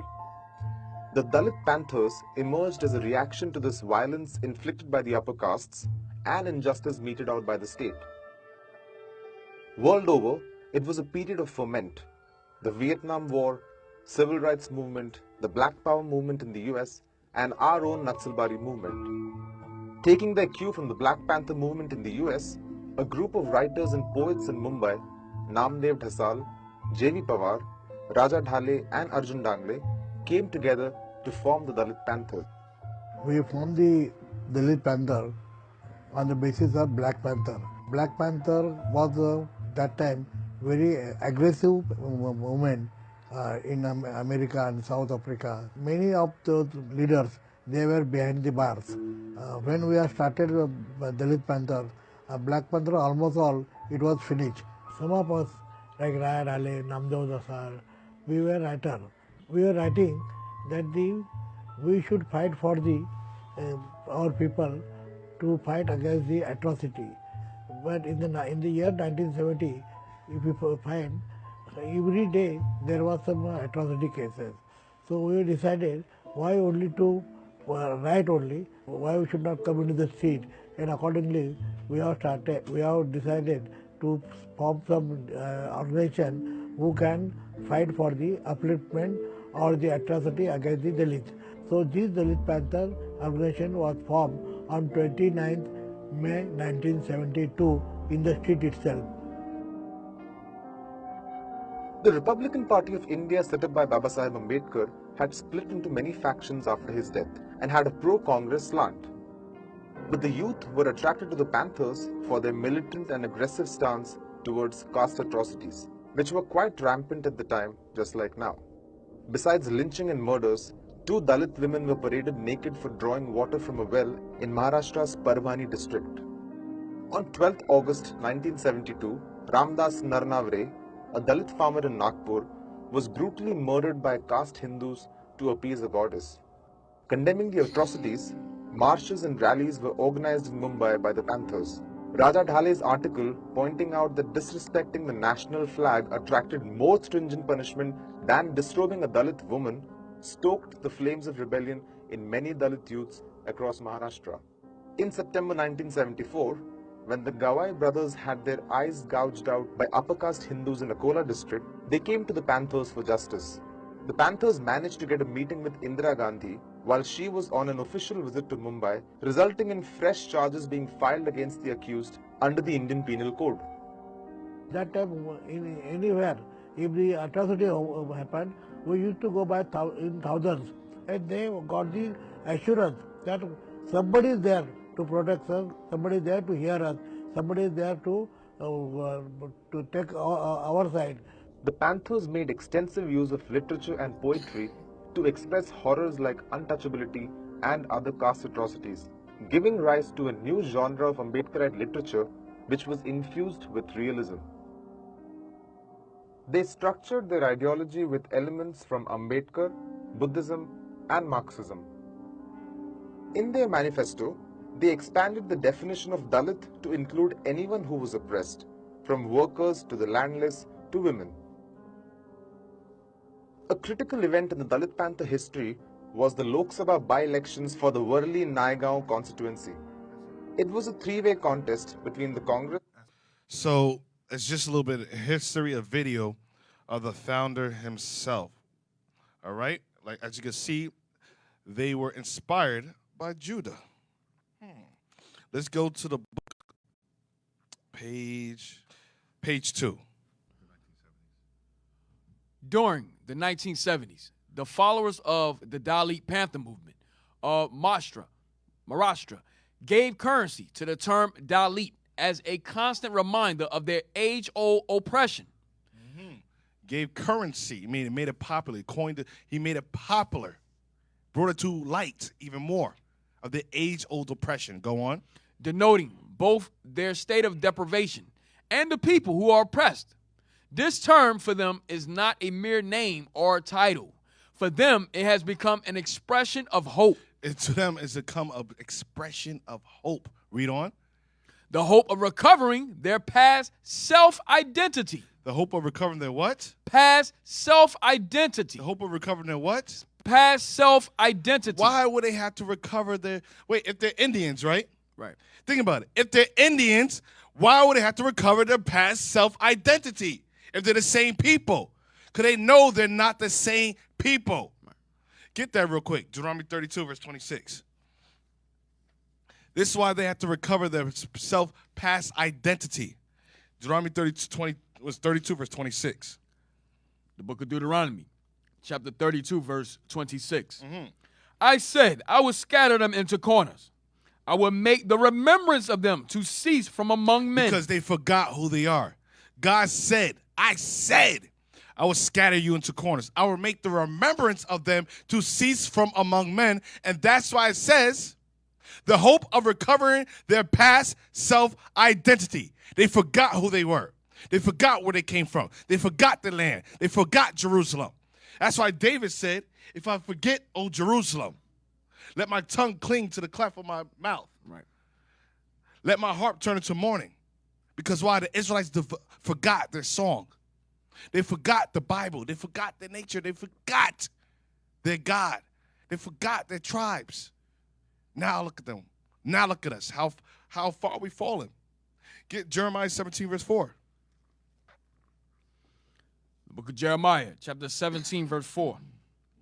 And thou, even thyself, shalt discontinue from thy heritage that I gave thee, and I will cause thee. So it says, and thou, even thyself, shalt discontinue from thy heritage which I gave you.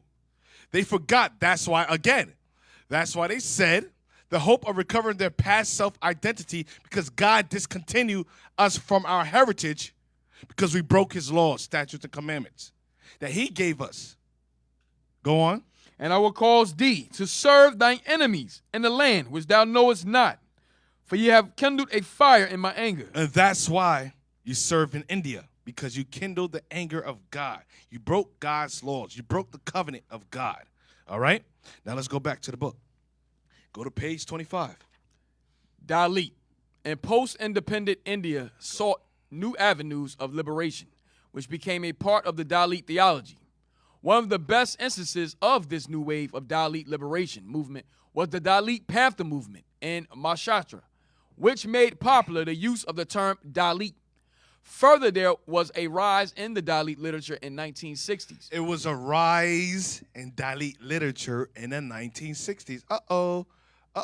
The turbulent 60s. What's the association with the 60s? Why? Because Elijah came back during that time period. The Spirit of God was on the earth to awaken the Israelites. And carnally, we were awoken through different movements, civil rights movements, the Nation of Islam. But the Israelite hasn't, as of yet, really made this, made ourselves known until later on. So you have a lot of these political activists, black power movements that rose up first and foremost. Read. Further, there was a rise in the Dalit literature in 1960s. Black American literature immensely influenced Dalit literary movements. Why? Let's go to Genesis 49. Why did black American literature influence Dalit literary movements? Why did a Dalit rise up in the literature and revolution in the 1960s? Genesis 49. The book of Genesis, chapter 49. We're going to go straight to verse 8. Start at verse 9. Verse 9. Judah is a lion's whelp from the prey, my son, thou art going up. So Judah is a lion's whelp. Like a young lion during the 1960s, Judah rose up against the oppressive regime of America and started choking the system for civil rights, equal opportunity. That's why you have Martin Luther King and the civil rights movement, as well as the Black Panthers, the black activists, and many other different groups. Nation of Islam under Malcolm X rose up to choke the system to gain some type of rights. Read. Judah is a lion's whelp. From the prey, my son, thou art going up. From the prey, my son, thou go up. We attacked the political system. The Black Panther movement attacked them. They read them the rights. They knew their rights. They protected the people to establish some type of social justice. Some of you saw the movie Black Messiah. And the Black Messiah and Judas. Judas and the Black Judas Messiah. and the Black Messiah. We had Fred Hampton. Right. When they established the food program, we fought for black rights. Go on. He stooped down. He couched as a lion. That's them stupid down, ready to attack, ready to get rights, ready to put their place in society. Go on. As an old lion. As an old lion. Why? That's when a lot of Judites were locked up for the activism. They disbanded. They killed Martin Luther King. They killed Malcolm X and with that movement. And like I say, they locked up Huey P. Newton. They killed Fred Hampton. And a lot of the leaders during the, like I said, the Black Power movement during the 1960s, a lot of our leaders were killed off, or some actually went to drugs or given jobs. So like a young lion, they what? Who shall rouse him up? And that's Christ. Christ is the one that's going to rise us up. Now let's go to Ezekiel 37, verse 1. The book of Ezekiel, chapter 37, verse 1. the hand of the Lord was upon me, and carried me out in the spirit of the Lord, and set me down in the midst of the valley, which was full of bones, and caused me to pass by them round about. So the prophet Ezekiel was in a valley full of bones, and God caused him to pass around about it. Read. And behold, there were very many in the open valley, and lo, they were very dry. And they were very dry.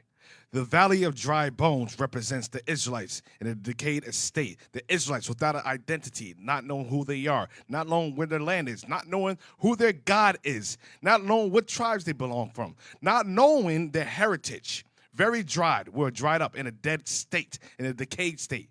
The Israelites are the valley of dry bones. Read. And he said unto me, Son of man, can these bones live? And he said unto Ezekiel, Son of man, can these bones live? Can my people revive? Can they be restored back to the present state, the former state? Read. And I answered, O Lord God, thou knowest. The conditions of our people, Ezekiel says, only you know, God.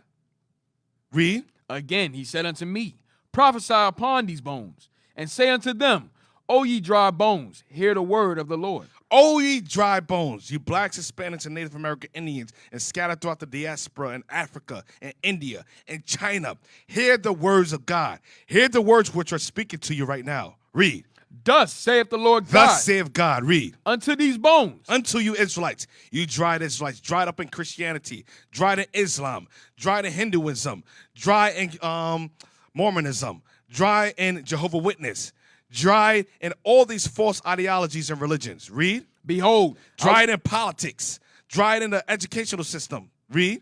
Behold, I will cause breath to enter into you. We will cause life to enter into you. Read. And ye shall live. And you shall live once again.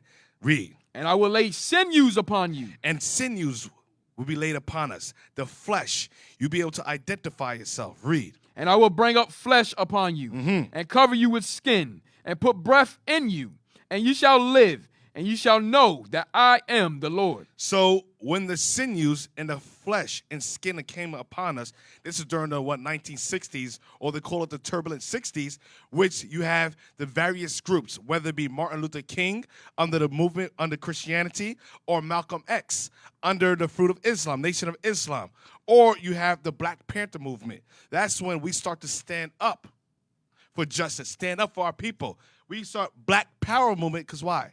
We start to claim our identity, start to find love in self, start to love ourselves, empower ourselves, so to identify ourselves. So that's what the skin coming upon us, the flesh come upon us during the 1960s. Us come to some form of nationalism. Read. Verse 7. So I prophesied as I was commanded, and as I prophesied, there was a noise, and behold, a shaking, and the bones came together, bone to his bone. And when I beheld, lo, the sinews and the flesh came up upon them, and the skin covered them above, but there was no breath in them. There was no breath. There was no laws. That's why all the movements fell. That's why all the activists fell. Martin, Malcolm, Huey P. Newton, Fred Hampton, Bobby Seale. All of our brothers and sisters that fought for justice started falling one by one. Read. Then said he unto me, Prophesy unto the wind, prophesy, son of man, and say to the wind, Thus saith the Lord God, Come from the four winds, O breath, and breathe upon these slain, that they may live. So we're not only physically slain, but spiritually slain in the different ideologies, killed in America, killed wherever our people reside, in the different philosophies and religions. Can you live? That's the question. Can we be revived? Can we be restored? So that's why we prophesy. Read. So I prophesied as he commanded me, and the breath came into them, and they lived, and stood upon their feet, an exceeding great army. And that's what we're doing today. We're prophesying the breath of life. What is the breath of life? The laws, statutes, and commandments. Being revived back to our former state as the Israelites. Whether you live in America, so-called African Americans, the blacks, the children of the slave trade, the West Indians of the West Indian Islands, whether it be Jamaican, Barbados, Trinidad, whether it be Haitian, whether you be Latino, whether you be from Central or South America or scattered throughout the diaspora in Africa and Europe or India, we are the Israelites according to the Bible. And we got to keep God's laws. And we're living, we're reviving, we're being restored back to our present state. Now, let's go to the Deuteronomy 28, verse 15, the curses. The book of Deuteronomy, chapter 28, verse 15. But it shall come to pass, if thou wilt not hearken unto the voice of the Lord thy God, to observe, to do all his commandments and his statutes, which I command thee this day. So who's speaking? The prophet Moses. But it shall come to pass. Prophetically, within the future, Moses said, if you don't keep these commandments or observe them, what will happen?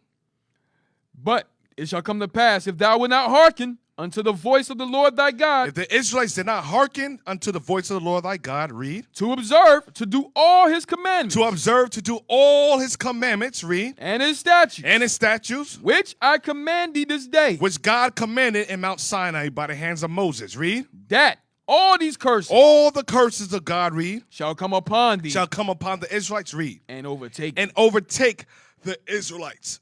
That's why I said these curses shall be upon thee for a sign and a wonder, and upon all thy seed forever. The curses will identify us with who we are as a people today. It will reclaim us. It will identify us as the biblical Jews, the Israelites according to the Bible. That's who we are. That's who we be. Now, get the video.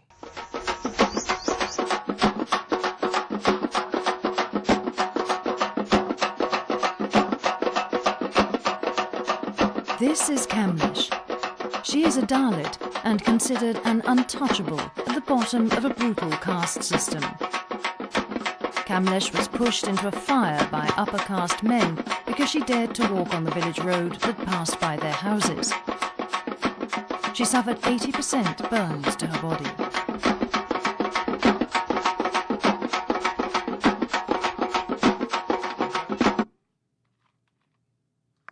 If you thought systematic segregation ended with the fall of the apartheid regime and the victory of the civil rights movement, it's time to think again.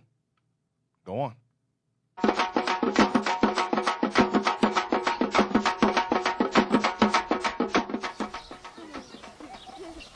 આ છોકરા કેમ બારું બંદર કેમ નહીં આવતા પડાય નો આવે તમે અંદર કેમ નથી આવતા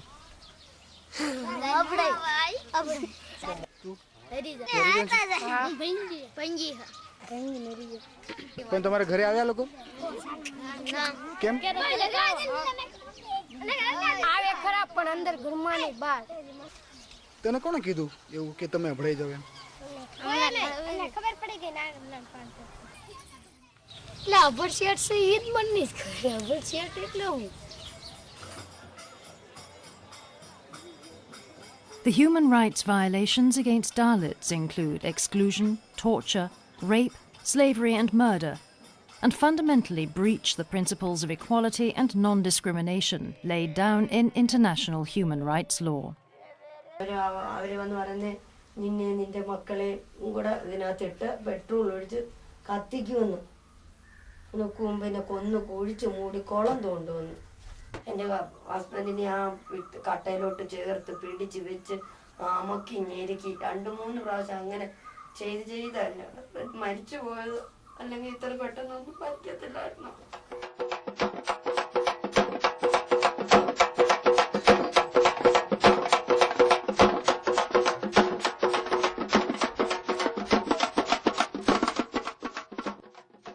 Across the globe, there are 260 million people living in segregation in caste systems. While the majority live in South Asia, where they call themselves Dalits, caste discrimination also affects the lowest castes in migrant communities and in Africa, Japan, and Yemen.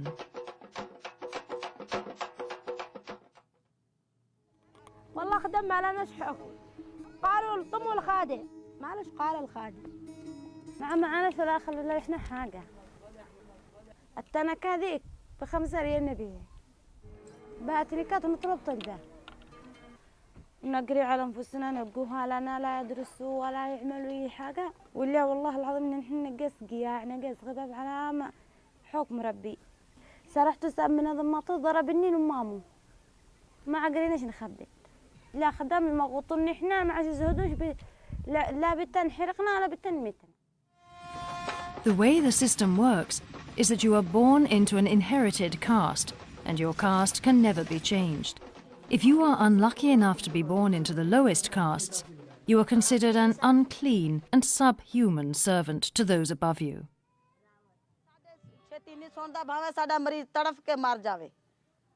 ਉਹ ਸਾਡੇ ਲਿਬਾਸ ਨੂੰ ਵੇਖ ਕੇ ਸਾਨੂੰ ਗਰੀਬਾਂ ਨੂੰ ਵੇਖ ਕੇ ਤੇ ਉਹ ਪਰੇ ਪਰੇ ਪਰੇ ਪਰੇ ਹੋਣਗੀਆਂ ਚਾਹੇ ਨਰਸਾਂ ਹੋਣ ਚਾਹੇ ਡਾਕਟਰ ਹੋਣ ਚਾਹੇ ਕੋਈ ਵੀ ਹੋਵੇ ਪਹਿਲੇ ਤਾਂ ਸਾਕੂ ਬਾਹਰ ਨਾ ਦੇਸਨ ਆ ਕਿਸਨ ਤੁਹਾਡੇ ਬਰਤਨ ਕੋਈ ਨਹੀਂ ਜੇ ਕਿਸੇ ਨੇ ਭੰਨੇ ਟੁੱਟੇ ਨੇ ਸਾਨੂੰ ਬਿਆਨ ਵੀ ਦਿੱਤਾ ਤਾਂ ਬਰਤਨ ਉਹ ਦੇਣਗੇ ਜਿਨ੍ਹਾਂ ਨੇ ਕਦੀ ਉਹਦੇ ਵਿੱਚ ਖਾਣਾ ਨਾ ਖਾਇਆ ਹੋਵੇ ਉਹ ਸਾਡੇ ਅੱਗੇ ਬਰਤਨ ਵੀ ਉਹਨਾਂ ਨੇ ਰੱਖਣੇ ਨੇ ਕੂਲਰ ਤਾਂ ਸਾਨੂੰ ਪਾਣੀ ਨਹੀਂ ਪੀਣ ਦੇਣਾ Caste discrimination prevents Dalits from equal access to water, healthcare, education, and other basic services. It even extends to humanitarian relief work.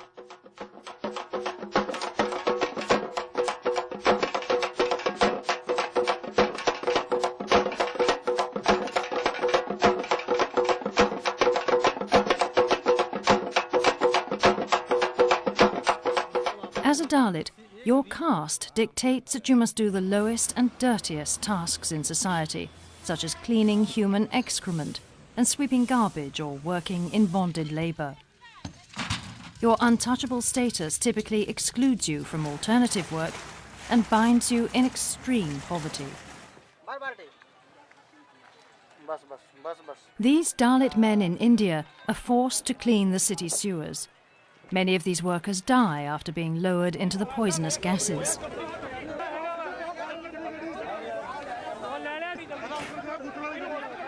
अच्छा तो आपको पता है 2 बंदों की मौत हो गई है अभी ऐसे गिर के उसमें तो फिर भी आप ये काम कर रहे हैं पेट के लिए कर रहे हैं गंदा काम और बुरा लग रहा है Discrimination in education is also rampant, and at school Dalits are often made to sit at the back, separated from the non-Dalit children, and are not properly taught by teachers. Deepti, आपके यहाँ कहीं बच्चों के साथ खाने में भेदभाव होता है क्या? हाँ होता है, लाटो गेर में होता है ना, वहाँ अलग बैठाते बच्चों के लिए खाने। किस तरह से अलग बैठाते हैं? मतलब जैसे सारे सरमन लोग एक साथ बैठते हैं ना, तो मतलब हमारे लोगों को अलग दे देते खाना। Dalit children are often victims of corporal punishment and are forced to do especially demeaning chores that the other children do not do.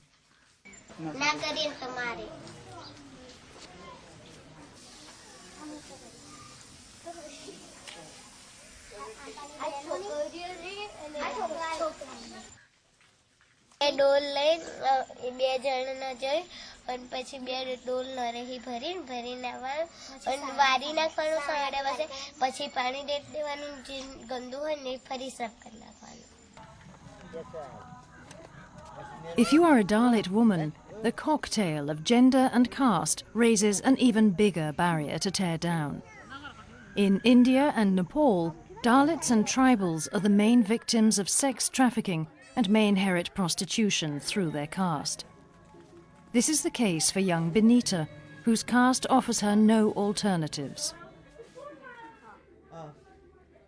All right. That's it. So that's the curses. That's all of Deuteronomy 28. Now, Deuteronomy 28, verse 16, get me the images that's just sent you. Deuteronomy 28, verse 16. Got it? So. The book of Deuteronomy, chapter 28, verse 16. Cursed shall thou be in the city. So, as we just watched, the Dalits or the untouchables being subjugated to the lowest caste system, not even considered of the 4 major castes within the Varna, were subject to the most menial jobs, whether it be street sweepers, sewer cleaners, or the most menial jobs, the worst jobs in society, bricklaying, scavenging. So cursed shall there be in a city, wherever we are, scattered throughout the diaspora, America, South America, Central America, and the police brutality, even the miseducation within our communities. We'll be cursed in a city. We'll be cursed with a lack of jobs, the worst jobs, no jobs. Economically cursed. So cursed shall thou be in a city. Read. And cursed shall thou be in the field. So let's get the city. Let's get some images. Cursed shall thou be in the city. So what we suffer in the cities of America, whether it be in Europe, Africa, now India. Cursed shall thou be in a city. Let's get some images to show how our people live in the cities of India, whether it be Gujarat, Kosha, Malabar Coast. So this is a Dalit gentleman in the sewer. Look at that. No protection. Feces, all types of chemicals. With that, know that stuff goes into your body. Right. So cursed shall I be in the city. Give me another image with the women. The two women on the ground, scavenging for nothing. The homeless. Cursed shall I be in the city. Cursed and subjected to poverty.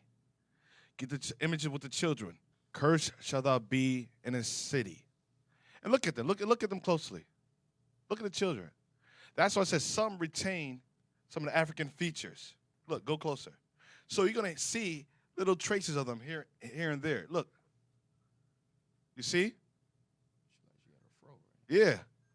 So you're going to get, like you said, the Afro Latinos, and then you have the light-skinned Latinos. So you're going to get that here and there, different features. Wearing a face mask. All right, get the education. In the educational system, the literacy rate for the scheduled caste, and Bithar, I believe that says. Look at the literacy rate. Bahar. The same thing in Americas. Miseducation. All right? Let's go now. Curse in the field. Let's get the images with the fields. So even when it comes to, like I said, our brothers and sisters in India, just like we were forced and cursed to pick cotton, tobacco, sugar, rice in America, which made America the most powerful economic system globally, making it the world's superpower. In India, likewise, our brothers and sisters were cursed in the fields. They served on the fields of tea plantations, silk farms, rice mills, salt pans, fisheries, quarries and mines, tea and spice farming, brick kilns, textile and domestic work as well, and the rubber plantation. So the things that we did in South Africa, in America, and the Caribbean islands is the same things that were happening in India. Get the other images with the women now on the tea farms. Yep. Now, get the rubber plantation. Didn't this happen in the Congo? Right. Were they not cursed on the rubber fields? Same thing. Same exact thing. Same exact thing. Suffering the same curses. Cursed shall thou be in the city, and cursed shall thou be in the field. Now, let's go to verse 29. The book of Deuteronomy, chapter 28, verse 29. And thou shalt grope at noonday, as the blind grope in darkness. And thou shalt grope at noonday. And thou shalt grope at noonday, just like what? The blind, we're groping at noonday. The sun is fully out, but we're groping. We're searching for our way. When the Bible, the truth is right before us, but we can't find it. We can't find our identity. We're hoping to recover our nationality, our identity, to research or recover our history. Read. As the blind gropeth in darkness. And as the blind gropeth in the darkness. The sun is out, the truth is out. But we're still searching for it, but can't find it. Read. And thou shalt not prosper in thy ways. And we shall not prosper as a race, as a community, as an ethnic group. We shall not prosper in our ways. Everything we put our hands to will fail. Whether it failed in Americas, it failed also to our brothers and sisters in India. Read.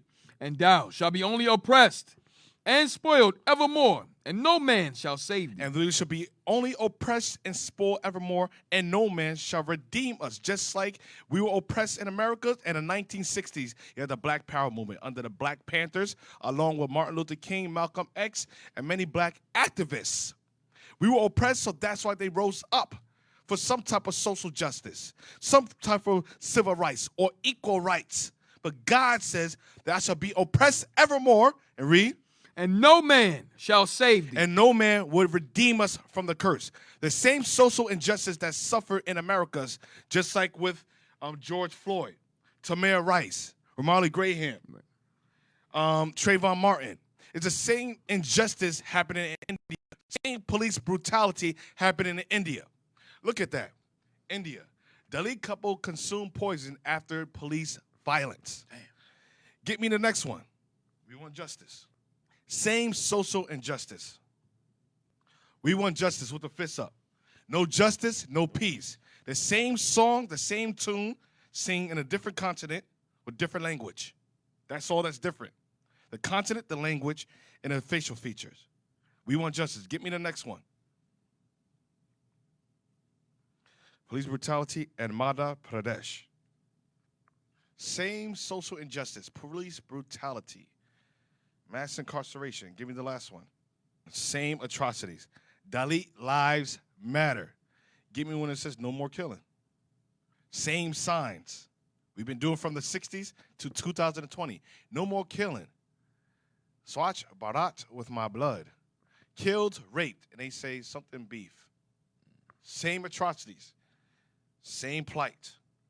Deuteronomy 28, verse 30. The book of Deuteronomy, chapter 28, verse 30. Thou shalt betroth a wife, and another man shall lie with her. So not only we shall be betrothed a wife, and another man shall lie with her, meaning a woman will be taken, a woman will be raped. And we just saw in a video, there's a lot of rape amongst the community, Dalit women, and sex trafficking and prostitution. We shall be betrothed a wife, and another man shall lie with her. The upper caste system, or the Brahims, the upper caste, the Aryans, the Northern Indians, will rape your women. Jump to verse 48. Verse 48. Therefore shalt thou serve thine enemies, which the Lord shall send against thee in hunger, and in thirst, and in nakedness, and in want of all things. And he shall put a yoke of iron upon thy neck until he have destroyed thee. Read Deuteronomy 28, verse 48 again.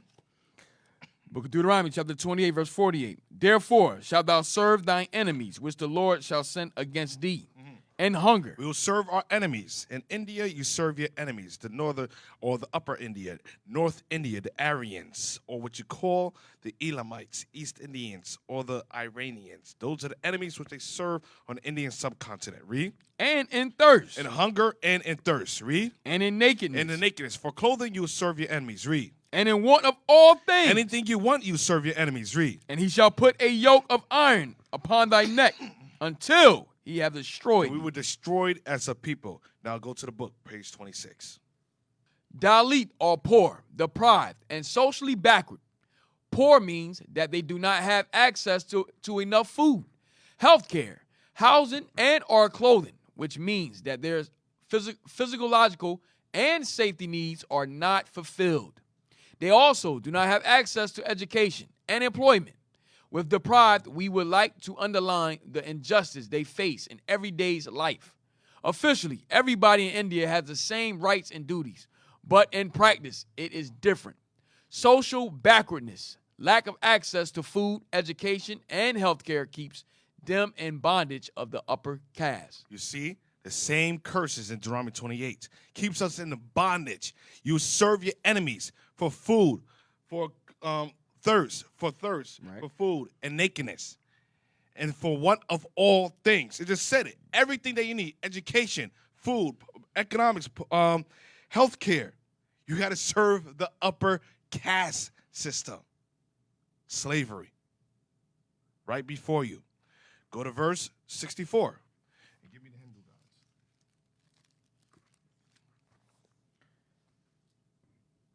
The book of Deuteronomy, chapter 28, verse 64. And the Lord shall scatter thee among all people, from the one end of the earth even unto the other. And there thou shalt serve other gods, which neither thou nor thy fathers have known, even wood and stone. And you shall serve other gods, which thou neither thy fathers have known, even wood and stone. Give me the image. That's why in India, under Hinduism, they serve Brahma, Vishnu, and Shiva, the three gods, wood and stone. Brahma, Vishnu, and Shiva. And you notice how it's always three? Everywhere you go, it's always three. 3 in 1, the Trinity. Who's that really represent? Who's that go back to? Nimrod, Semiramis, and Tammuz. The same gods being recycled through different time periods. So, and there you shall serve other gods, even wood and stone. Brahma, Vishnu, and Shiva is the gods that they serve. Hinduism, the religion in which they took on. Now, go to the next one, Islam. And not only Hinduism is prevalent in India, in which the Dalits partake in, but you also have Islam. Some of them are Muslims.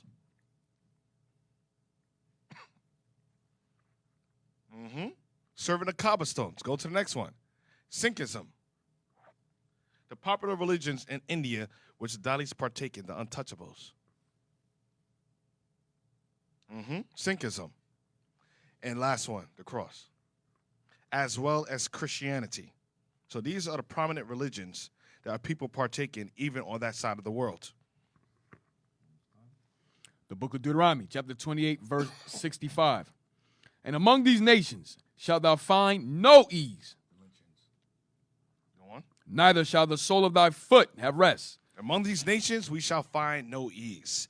Neither shall the sole of our foot find rest. There's no rest for our people in captivity. Read. But the Lord shall give thee there a trembling heart. A trembling heart will be filled with fear. Read. And failing of eyes. And failing of eyes, lost of hope. Read. And sorrow of mind. And sorrow of mind. Sorrow because of our conditions and our plight. Read. And thy life shall hang in doubt before thee. And our life shall hang in doubt before us. Get us the pictures. And your life shall literally hang in doubt before you. Wow. Parallel history. Give me the next one. Look at that. And your life shall, look at it. Children. Children. And your life shall hang in doubt before you. Next one. Wow. Next one. Next one. Now let's compare it to what happened this side of the world. Parallel histories. Go to Southern Kingdom. Read the last part again. And thy life shall hang in doubt before thee, and thou shalt fear day and night, and shall have none assurance of thy life. You shall fear day and night, and have none assurance for thy life. In the Americas, Judah. Next one. Look, parallel, nothing different. Next one. Lynchings. It happened to them. It's happening to them. It happened to us, and it's happening to us. Go to Deuteronomy 21, verse 22. The book of Deuteronomy, chapter 21, verse 22. And if a man have committed a sin worthy of death, and he be to be put to death, and thou hang him on a tree. Thou hang him on a tree. We were hung on the trees because of our sins. The curses of God plague us to this day. Read that again. And if a man have committed a sin worthy of death. Get the lynching again with Dalits. Read. And he be put to death, and thou hang him on a tree. And thou hang him on a tree. And thou hang him on a tree. Now get the Dalits. Look at that. Look at that. And thou hang them. Go through them. Go through them. Just go through them. Show them. And thou hang them on a tree. Just go through all of them again. Fast, quick. Just go through them. Yep. Next one. Next one. And read that again. And if a man have committed a sin worthy of death, and he be put to death, and thou hang him on a tree. Read. His body shall not remain all night upon the tree. That's it. Go on. No, go on. But thou shalt in any wise bury him that day. For he that is hanged is accursed of God. He that is hanged is a curse of God. Takes on the curses of God. Read. That thy land be not defiled, which the Lord thy God giveth thee for an inheritance. So, brothers and sisters, 1 Kings chapter 8, verse 46. As you're seeing the plight of our people on the Western Hemisphere and the conditions that we suffer on a daily basis, historically, it was prophetic of the curses that Moses prophesied unto the Israelites for breaking God's laws. And because we broke God's laws, we're placing the conditions that we are in today, that we see. The history that you read in history books, the daily day-to-day lives that you experience, the mass incarceration, the conditions every day, the suffering, are the curses of God. Not only happen to our brothers and sisters on the Western Hemisphere, but also happen in the Eastern Hemisphere. And what we're talking about today is in India, particularly the Dalits. And not only the Dalits, because there's other Israelites.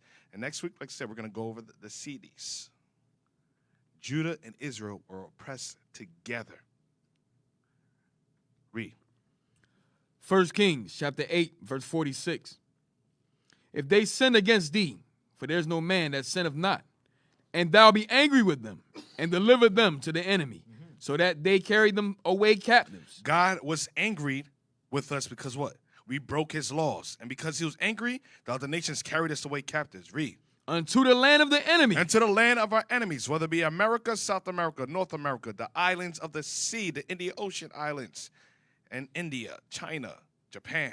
Read. Far or near. Far or near from Jerusalem. Read. Yet, if they bethink themselves. But yet, if we remember who we are, where we came from, our heritage and our laws. Read. In the land whither they were carried captives. In the land in which we serve captivity. Read. And repent. And repent. Keep God's laws. Find out who. Come back to your history. Come back to your heritage. Come back to your laws. Read. And make supplication unto thee. And make supplication unto God. Read. In the land of them that carried them captive. In the land in which you were carried captive. In the land in which you served your servitude, your slavery. Read. Saying, we have sinned. We have sinned. We broke your laws, God. Read. And have done perversely. And have done wickedly. Read. We have committed wickedness. We have committed much wickedness in our lands of our captivities. Read. And so return unto thee with all their heart. And we're supposed to return unto God with all of our mind. Read. And with all their soul. And with all of our soul, all of our being. Read. In the land of their enemies. And whether it be America, South America, Central America, and Africa, West Africa, East Africa, South Africa, whether in India, whether in Europe, whether in China. Read. Which led them away captives. Which led us away captives. Read. And pray unto thee. And pray unto God. Read. Toward their land. Towards Jerusalem. Face the east. Read. Which thou gavest unto their fathers. Which God gave unto our fathers. Read. Abraham, Isaac, and Jacob's, and which you're descendants of. Knowing who you are. You are the Israelites. You are not the untouchables. You're not the Dalits anymore. You are from the tribe of, or the northern. You are from the children of Israel. Read. The city which thou hast chosen, and the house which I have built for thy name. Then hear thou their prayer. Then God will hear our prayer. Read. And their supplication in heaven. heaven. And our supplication in heaven. Read. Thy dwelling place. Our dwelling place. Read. And maintain their cause. And maintain your cause, your position. Maintain your heritage. Keep the commandments. Read. Verse 50. And forgive thy people. God will forgive you. Read. That have sinned against thee. Because we all have sinned against God. Read. And all their transgressions wherein they have transgressed against thee. Read. And give them compassion before them who carried them captive, that they may have compassion on them. Read. For they be thy people and thine inheritance, which thou broughtest forth out of Egypt from the midst of the furnace of iron, that thy eyes may be open unto the supplication of thy servant and unto the supplication of thy people Israel, to hearken unto them in all that they call for unto thee. For thou didst separate them from among all the people of the earth, to be thy inheritance, as thou spakest by the hand of Moses, thy servant, when thou broughtest our fathers out of Egypt, O Lord God. And with that, we say shalom. So brothers and sisters, whether you be in India, you call yourself an untouchable, or a Dalit, you are the children of Israel. You are the biblical Jews according to the Bible. It's now high time for us to wake out of sleep and return to our cultural heritage, to return back unto your first estate. Come back unto the Bible. Come back to your true nationality and keep God's commandments. And we get the kingdom of heaven together. With that, we say shalom. We used to scream black power while Heron was pushed. But at the end of the day, nothing's in vain. IUIC has been given a vision. The tents of Judah has risen. Many has attempted the mission. Minor murmuring, omitting, and missing the mark. Just reading that he had the flame of fire in his eyes gave us the spark. We on Paul's mission. We out on the road, purple and gold. From Mexico, Cuba, Haiti, Ghana, Sierra Leone. 144,000 boots banging, concrete crackling. These are our men repented at heart. The scriptures is proof. IUIC, we deliver the truth.